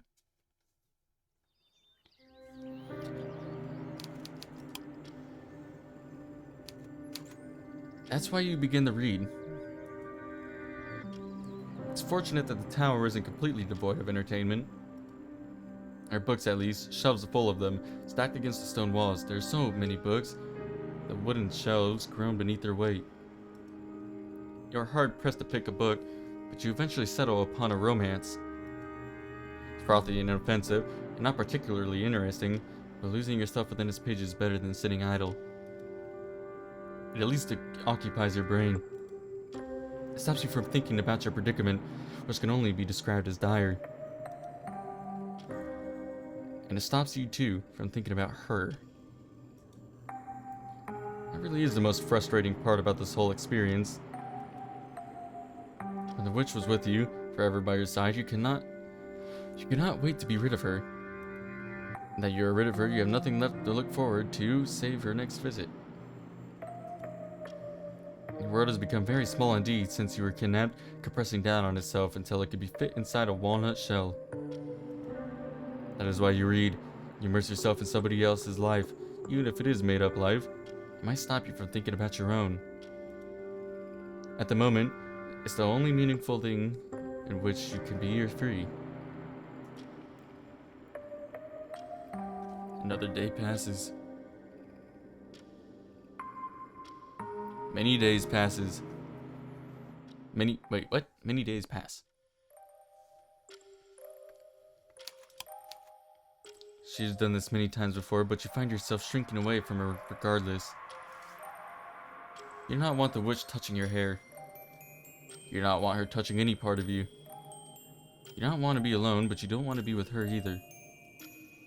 You do not want her to disappear, but you cannot bear to look at her. Paralyzed by indecision, not knowing what you want, not knowing what to say, you edge away, small and afraid, while the witch smiles. Now let me make you beautiful. Matches. Aren't princesses supposed to be calm, composed, perfectly poised?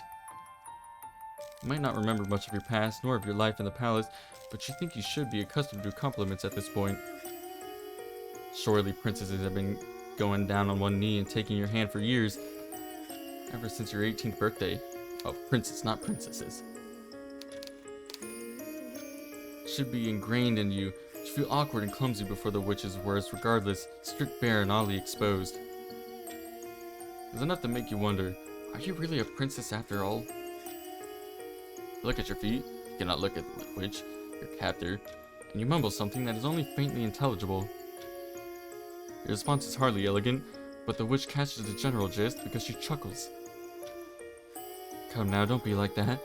I know you like me really, otherwise you wouldn't look so enthusiastic. You mean to reply, really you do, but the words catch in your throat, not eyes. Your initial instinct is to thank the witch for her kindness, but why should you? She kidnapped you. You do not owe the witch anything. You should not owe her anything, at least, but that makes it often more complicated to navigate the gift. What should you do now? You do that for a few moments, rendered mute. You never know what to say to the witch, while the witch chuckles. Well, let me leave these for you at your bedside table. You could peruse them when it's more convenient to you, or not, if they aren't to your liking. Well, you did not hear that voice crack. I'm not boorish enough to force a gift upon a fair maiden if she doesn't want it. That's quite curious, given she was boorish enough to kidnap you. Now let me look at you. You've been faring in my absence. I see you being well, that's good, but you do not know, but you wish you didn't. It makes your skin crawl. Oh dear, your hair looks awfully naughty.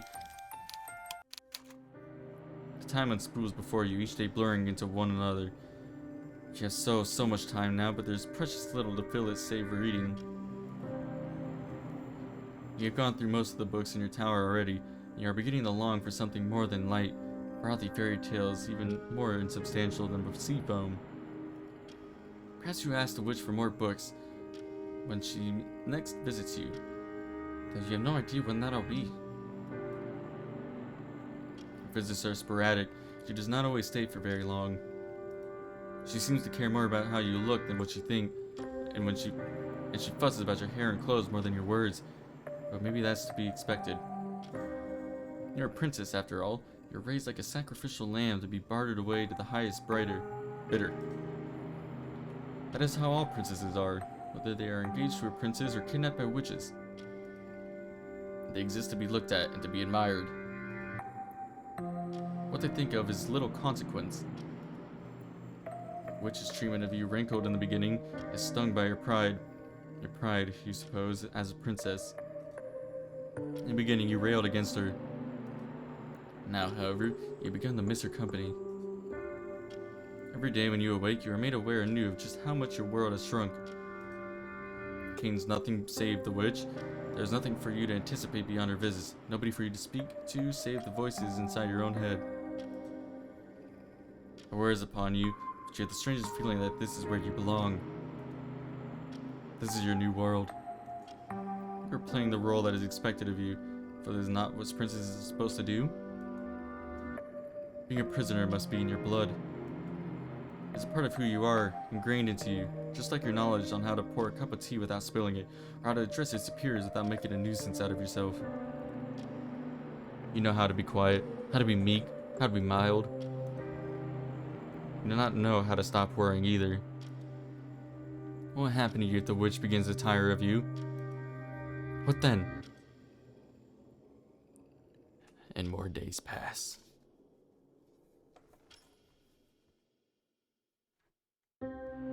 A lot of days pass. I honestly don't really have too much to say right now. I mean,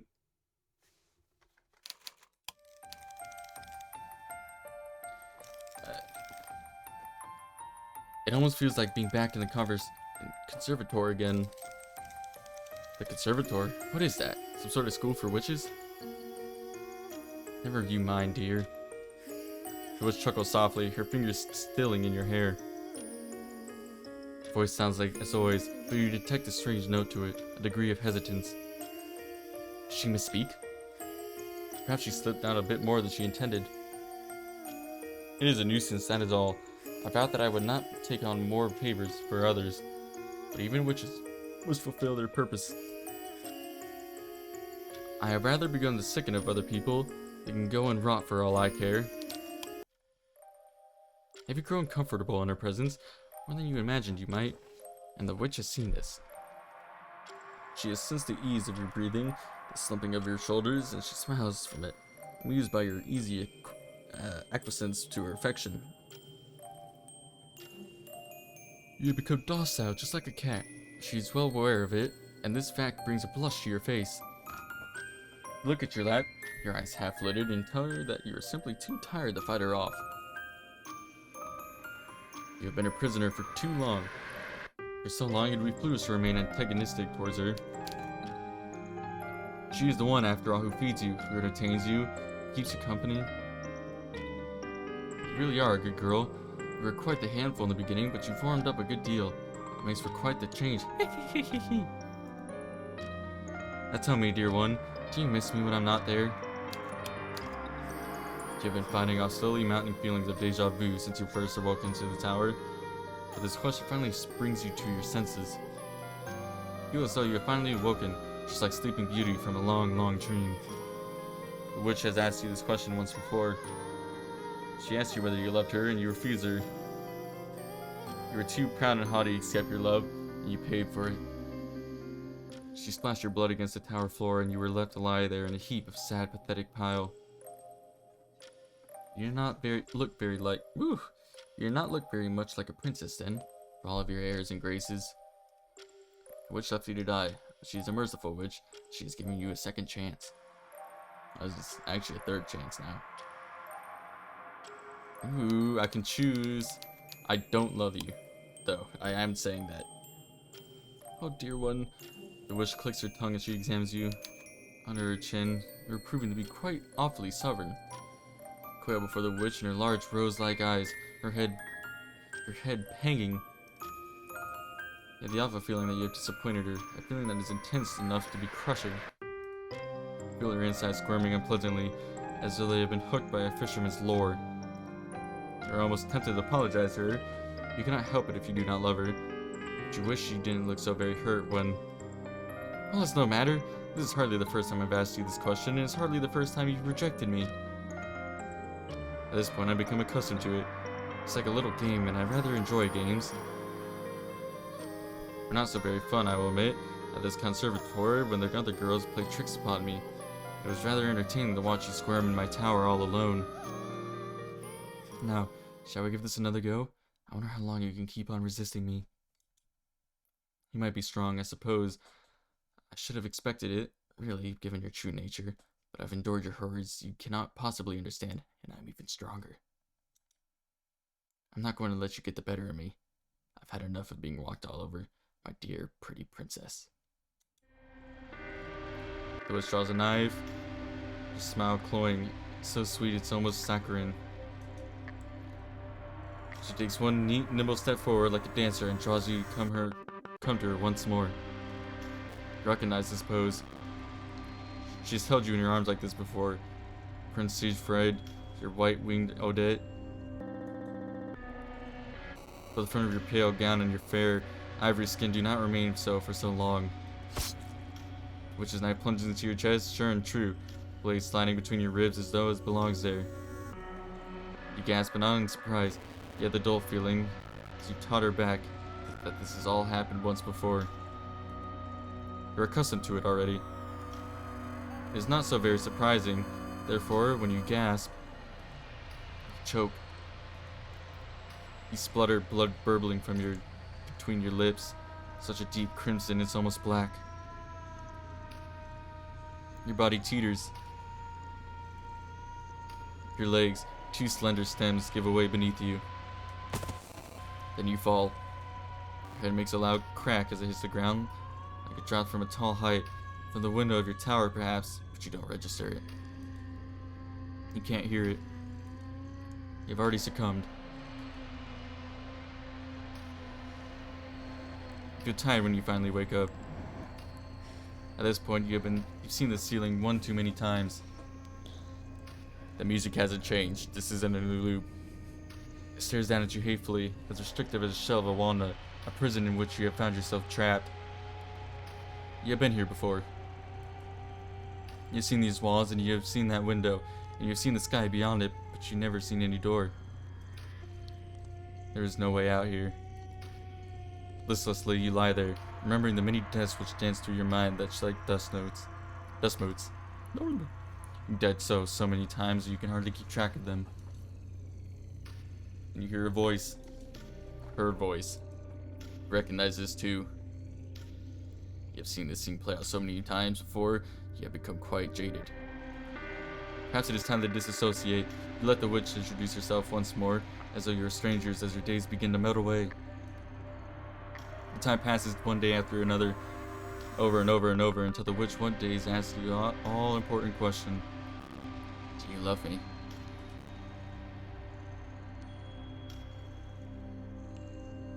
I don't love you. This again? Witch tuts, evidently displeased, as her fingers press against her cheeks, her nails sharp like claws, so they almost draw blood. I'm beginning to tire of this back and forth. I thought that I would be able to break you down by this point, like the dear little doll that you are. But never mind, it would appear some further persuasion is in order. Just don't complain if it hurts, dear one. Remember, you are the one who brought this upon yourself. There's a flash of silver, one of which has been carved to... one of which has become... Oh, it's familiar. It's a familiar knife. There you go. Then you feel pain, but only for a few seconds. The witch's blade sinks into your chest, plunging into your heart. You bleed and your body crumples to the floor. Then you die. You feel tired when you finally wake up. At this point, you have seen the ceiling one too many times. It stares down at you hatefully, as restrictive as a shell of a walnut, a prison in which you have found yourself trapped. You have been here before. You've seen these walls, and you've seen that window, and you've seen that sky beyond it, but never have you seen any door. There's no way out of here. Listlessly, you lie there, remembering the many deaths of which dance through your mind like dust motes. What if I keep saying I don't love you? It's just the same dialogue over and over. Wait. What if I just keep saying I don't love you?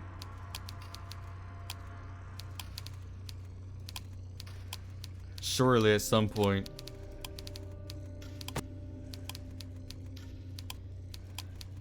Surely at some point. Okay, I give it and I love you. In the face of the witch's inquisition, there's only one thing you can say. There's only one thing that Destiny will allow you to say. This is the moment that your story is led up to. This is why you exist within this tower, with the witch watching over you. You exist solely so that you can love her. And you know, the moment the words pass your lips, that you have done your duty. You've fulfilled your role in the story. There'll be no more resisting from you now. Your shoulders slump in relief, finally content with your newfound bondage with this repeating, recursive nightmare as the witch smiles. She looks at you tenderly as a mother might a child, as though you are a child, and you've been pleased her by eating all of your vegetables or tidying up your toys. It takes undoing, but you've finally given her the correct answer. Of course you love the witch. How could you not? She is all you know in this world, and all you have to rely on. And is blind reliance not what love is? The witch seems to agree, but she giggles. Because she giggles. Her fingers curl against your captive cheeks, her nails digging into them just as hard enough to hurt, so sharp she threatens, for a brief moment, to draw blood. But the corners are soon allayed, or else overwritten when the witch leans in. Softly she says, "I knew you couldn't keep holding out against me. You were awfully stubborn. Oh, that silly resistance is in the past. Finally, you're all mine. My adorable, pretty princess." Then she kisses you, a harsh, crushing kiss which robs the air from your very lungs, and the sense clinging out of your skull.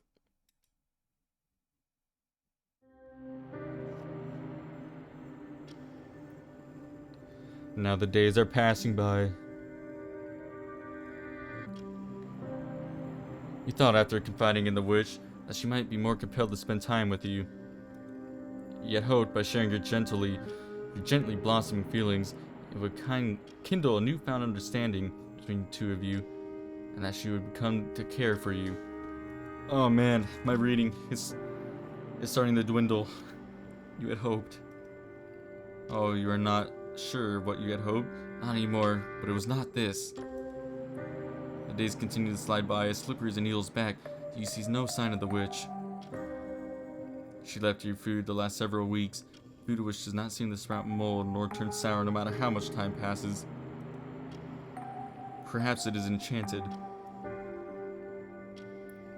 The hard loaves of rye bread the witch bequeathed you do not turn bluish white from age, and the cheese she bestows you with retain much of their flavor. Punnets of strawberries are still sweet, the cherries tantalizingly tart. You're not in any danger of languishing anytime soon, but though your stomach is full, your heart feels oh my goodness, disconcertingly empty. It feels as though the witch has stolen everything from you. Something from you. Not everything, just something. Something precious which you cannot recover. The witch has already stolen you from your old home, your old life. You may also have stolen your old memories, though you are less sure about that. You are beginning to fear, however, in the wake of your confession, has stolen something even more intimate. She's stolen part of your affection, plucking words of love from your lips as easily as they might a berry from a bush or the head from a flower. She has harvested your feelings in a manner which, in retrospect, seems uncomfortably calculated. Does she lavish you with gifts that you so might grow to adore her? Does she cultivate your feelings on purpose in the hopes of reaping them, of having something else to steal away from you? Now that she has claimed your heart, perhaps she no longer finds you amusing. Has she begun to grow bored of you? What will happen to you then? Will she abandon you, all alone in this tower with no way of escaping, with no means of procuring your own food? If she were to do that, you are sure you would die, either of loneliness or of starvation. You are unsure which would come first. You try to take solace within the pages of numerous novels within your tower, but you have read them all before. Stories entombed within the pages do not change. They cannot distract you from your anxieties. The actions put upon heroines, in any case, all seem awfully trite. There's a lot of running through the woods, brambles snagging at the hems of dresses, or else catching in air. And anyway, the stories all end badly. The heroine always dies.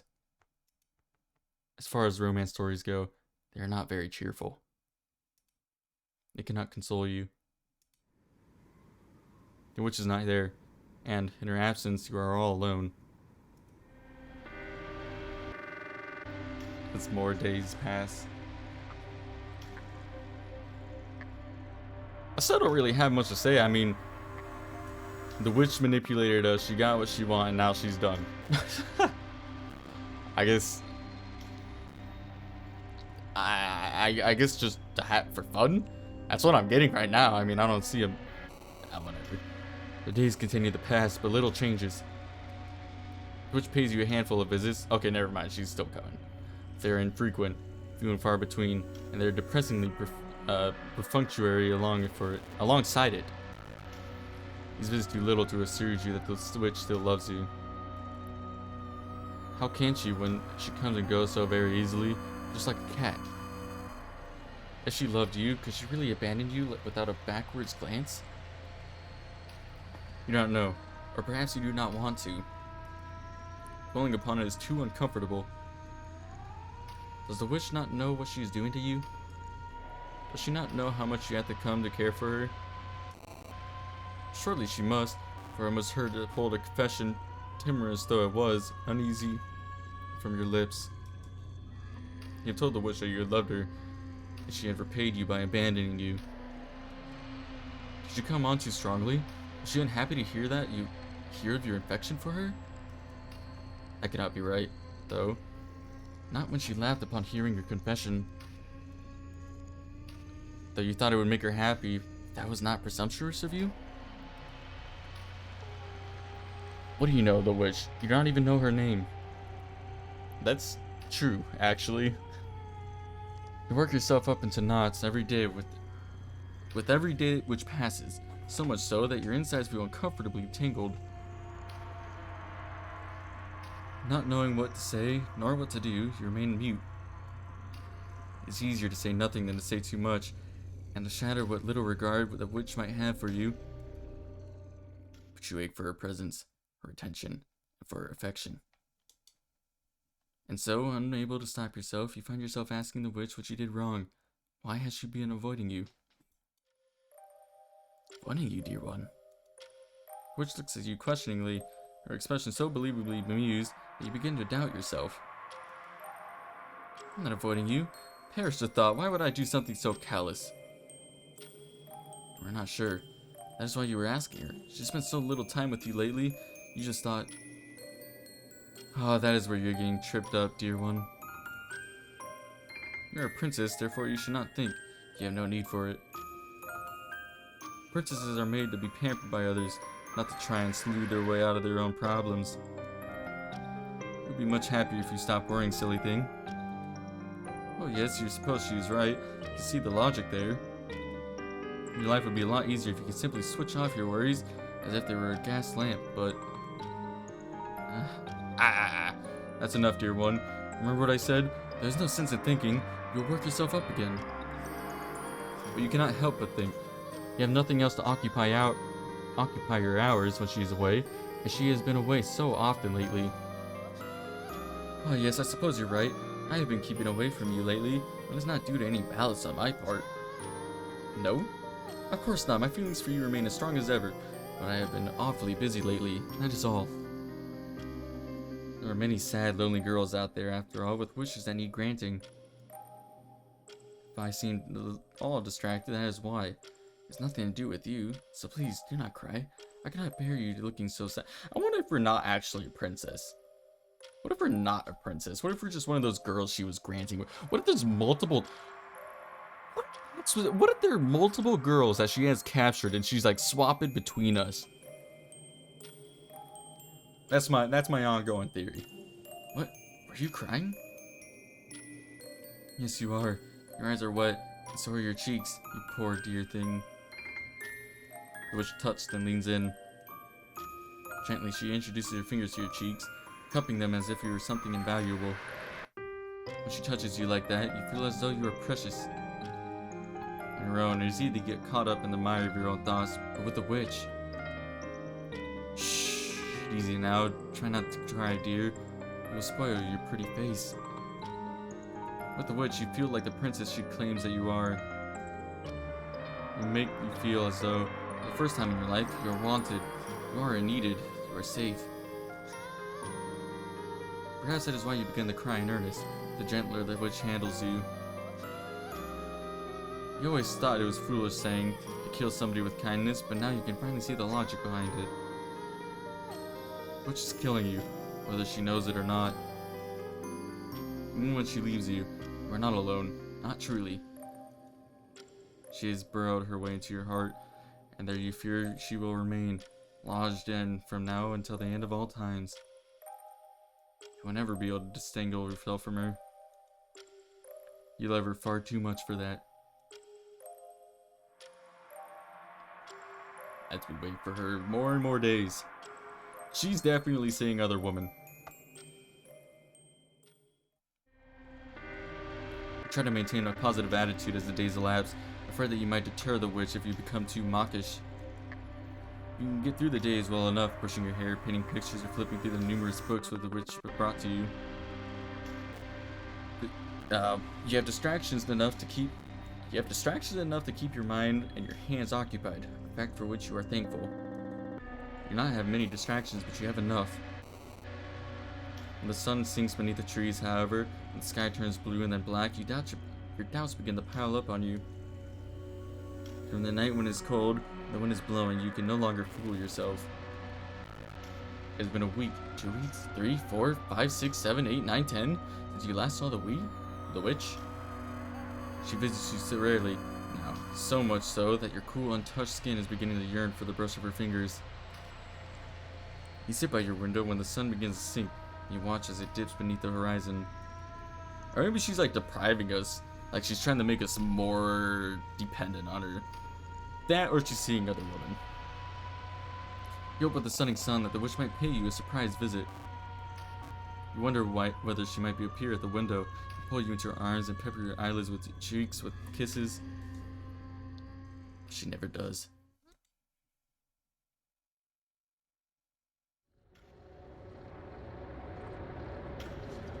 Many, many days are passing.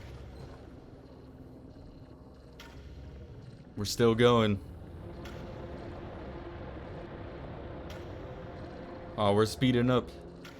We're moving all the days. You're sitting at the window once again, as it's becoming a commonplace occurrence for you, dreaming of what could be, of what should be. When you first were imprisoned within the stone tower, you used to dream of escaping from your confines and running far, far away. You had dreams of sitting upon a cliff, the salty breeze in your hair and the sound of waves upon the shore in your ears. You're seeking refuge amongst rows of thatched roof cottages and a quiet residence where few dwell. You dreamt of being taken in by somebody wiser than you, somebody kinder. You dreamed of being treated with care and respect. That is all you wanted. But your wishes have shifted since then and has your heart. No longer do you dream of the seashore and of the waves of cliffs. Your dreams have become rather more isolated. You dream residing within the walls of this tower as you currently do with the witch by your side. She tells you that she loves you, and you lean into her love. You accept it without hesitation, as if her words are manna from heaven, sweeter than honey. You no longer wish to be loved in a calm, quiet, measured sort of way. You want the obsessive, all-consuming love of the witch who was determined enough to keep you a captive. What other form of love could be more meaningful than this? You do not want to be bland love, a milquetoast love, a common, everyday, unremarkable love. You've grown accustomed to the love of a witch, a love of possessive, a witch consumes. You want the witch to love you as you have come to love her. When the witch finally does come to visit you, you cannot see any love upon her face. You cannot see any love in her eyes. They're cold and hard, just like stones. You gasp when you see her, you do not expect her, and you scramble to your feet. Your soles are bare. You do not bother to dress yourself. I have not bothered for the last... How many days has it been? You do not remember. You have grown rather slovenly about your appearance. You no longer care to brush your hair, to change out of your nightgown, to don your petticoats, or your bodice, or even your stockings. Petticoats. What is the point when the witch has stopped visiting you? You would sooner lie in your bed like a consumption wench and slowly die. That is how it feels without the witch's company, like you are dying. You have known an intense, obsessive love, and now it is gone. Without that love, you have begun to wither away. It is really a tragedy. You hope the witch will be able to see how much you are suffering without her. You hope that she will take pity upon how pathetic you have become. She will promise to stay with you. Wait with wide, eager eyes, hoping that she will offer you some excuse as to her absence. It may be a good excuse, as long as it's not, I've grown tired of you. So long as it's not, I no longer love you. Or worse still, I never loved you. If she lies to you, you can still love her. If she lies to you, you can pretend that she still loves you. If she lies to you, you can spare her feelings. But the witch's voice is less than reassuring when she addresses you. Her voice is cool when she says, "Dear me, you are in an awful state. You haven't brushed your hair and you haven't bothered dressing either. Some princess you are. Your parents would be ashamed. A creature like you had any parents to speak of, that is." A creature? Look at the witches uncomprehendingly. What does she mean by that? I mean what I said. Just take a look at yourself. You do not believe me. Look at your reflection and try to argue you aren't a creature. You look at yourself, but there is no mirror. You have not seen your own face, save for the faint reflection of the witch's dark eyes for... God, how long have you been trapped in here? Oh, yes, I suppose that is true. I was hoping you might remember who you are for yourself, without me needing to spell things out for you. But you're remarkably dense, aren't you? I thought you were supposed to be wise, but I suppose even the most powerful of witches are capable of self-delusion when the truth becomes too unpleasant for them to confront it. What does she mean, witches? I thought that you were a princess. Oh yes, I did tell you that, didn't I? I thought it would be amusing, a bit of role reversal. I wondered if you would like to be a heroine in a love story, for once, rather than the antagonist, but this has dragged on for too long already. It isn't entertaining anymore. It was never that entertaining in the beginning, to be honest, but then again, I've never been so cruel as you are. I don't enjoy reveling in other people's misery. I just thought that you deserved a taste of your own medicine. Hold up. Your own medicine? What is she talking about? What do you think? Just take a look. This should answer all of your questions, dear one.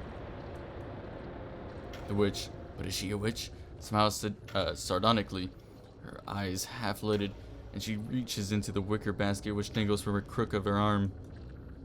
From within the blanket and deep red scrap of red fabric, she extricates a gilt mirror. The witch polishes the mirror with the hem of her satiny gown and hands it to you with an anticlimactic "here." Your fingers brush as you reach tremulously to take the mirror. Your innate desire, upon seeing the mirror, is to draw you away from it, or else to dash it upon the ground. You do not want to think about what you will see reflected within its smooth, glassy surface. You're afraid, if you acquiesce, all of this will be over. You'll no longer be able to pretend to be a princess. What? What just happened? How did I go backwards? How did I go so far? Wait, what? What just happened?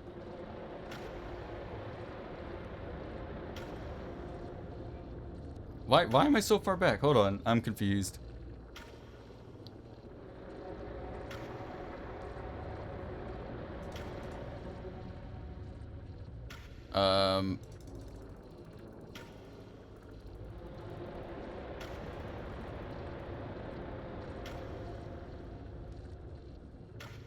There we go. Okay, I don't know what just happened, but we went like back in time. You're afraid. Nope, I seen that. No longer be able to pretend to be a princess.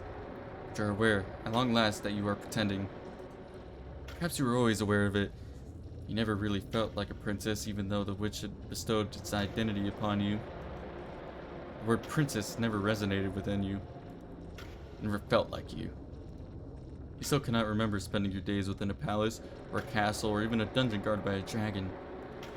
You do not remember meeting any princes, kings, or queens. You're not a princess then.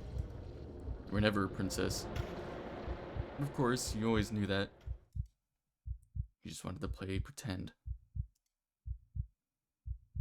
Oh, this is a lot better than I thought I would look. I thought I was about to be like a beast. But the face which stares up at you from the mirror's smooth and troubled glass, all pale skin and dark staring eyes, makes it obvious just what you really are. You were and will always be a witch. That's right. The witch Rosette regards you unblinkingly with dark, dead eyes. Eyes which have seen far too much for one so young. How young is she really? How long was she trapped, running through fractured fairy tales as she tried to escape from you? You do not know. You hardly recognize her, but you recognize yourself.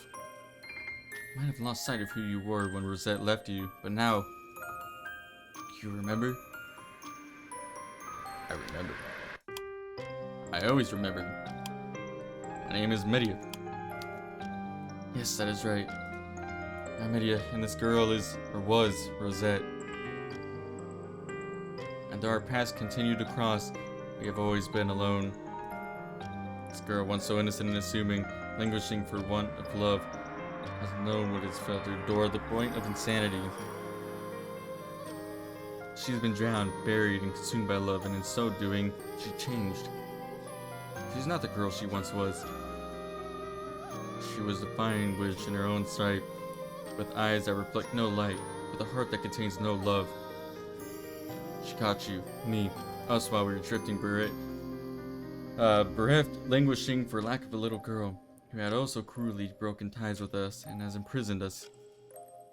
I don't know how long we've been trapped here, or how long Rosette has been toying with us, but I cannot even imagine myself to resent her. I cannot hate her, no matter how much she might have hurt me. She called upon me when she was alone, and I answered. I promised that I wouldn't be here for I would be there for her. We made a vow, and though she turned her back on me, our connection was never really severed. The love of a witch, after all, is a powerful thing. Even when poisoned, it continues to bloom, bright red like roses. Rosette. Oh, my adorable, beautiful Rosette. No matter how much time passes, I still find myself drawn to you. Even now, I still adore you. Whether a mermaid or a poor village girl or a princess, I will continue to love you. My feelings for you will never waver, even if you never had any fondness to spare for me. How could it? You ought to know yourself now, after becoming a witch in your own right. It really does get so lonely here.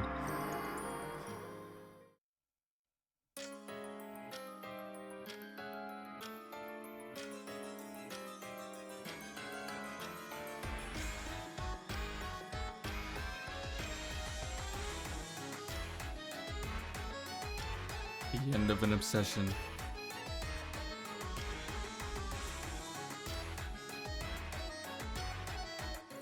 Well, that was an interesting game.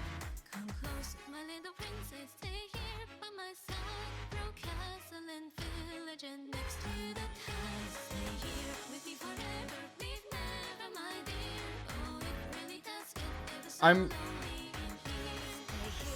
kind of confused, to be honest. So, like, why did she kidnap us, though? Like, why was, what built up to us getting kidnapped? Like, what was the reasoning behind that? I wish that was kind of touched on. The loop little thing that we were solving in the beginning was really interesting. That was cool. But I don't know what the motive was behind it, you know? Like, what did we do that caused this amount of hatred for me? Why were we talking to ourselves like we were third person? Like Rosette and then... fuck, I already forgot the other name, I'm sorry. Something EA. I don't remember. But anyways, I just wish that there was more of a motive behind that. It was kind of abrupt, to be frank. But nonetheless, it was still an interesting game.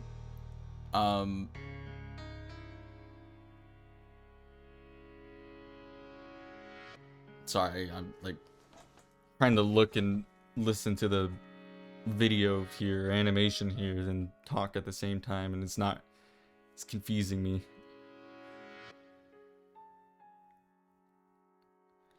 Since we're a witch, can't we leave now ourselves? Like, there's a lot of questions that I have right now.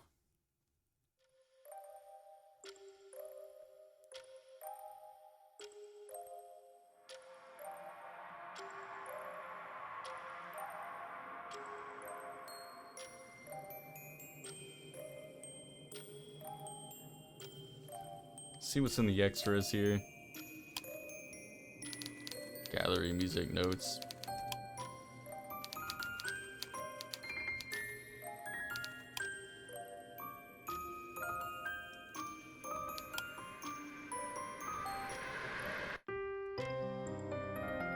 Yeah, I mean... Well, I mean, that was the end of an obsession. Again, I spoke the majority of my thoughts during the little animation there at the end. But yeah, I really just wish that there was more of an explanation, or like, yeah, explanation as to why she kidnapped us. And then why in a way that, like, why reverse the roles, okay? Why is she granting wishes? Well, to make money, she said that, didn't she?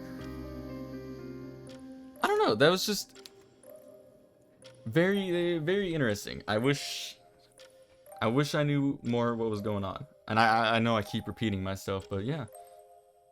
Still, absolutely go support these guys. Again, this game is on itch, so be sure to go show your support to the developers here. But yeah, that's it. That's all I got. Don't forget to like and subscribe, and I guess I'll see you on whatever the next game I play is.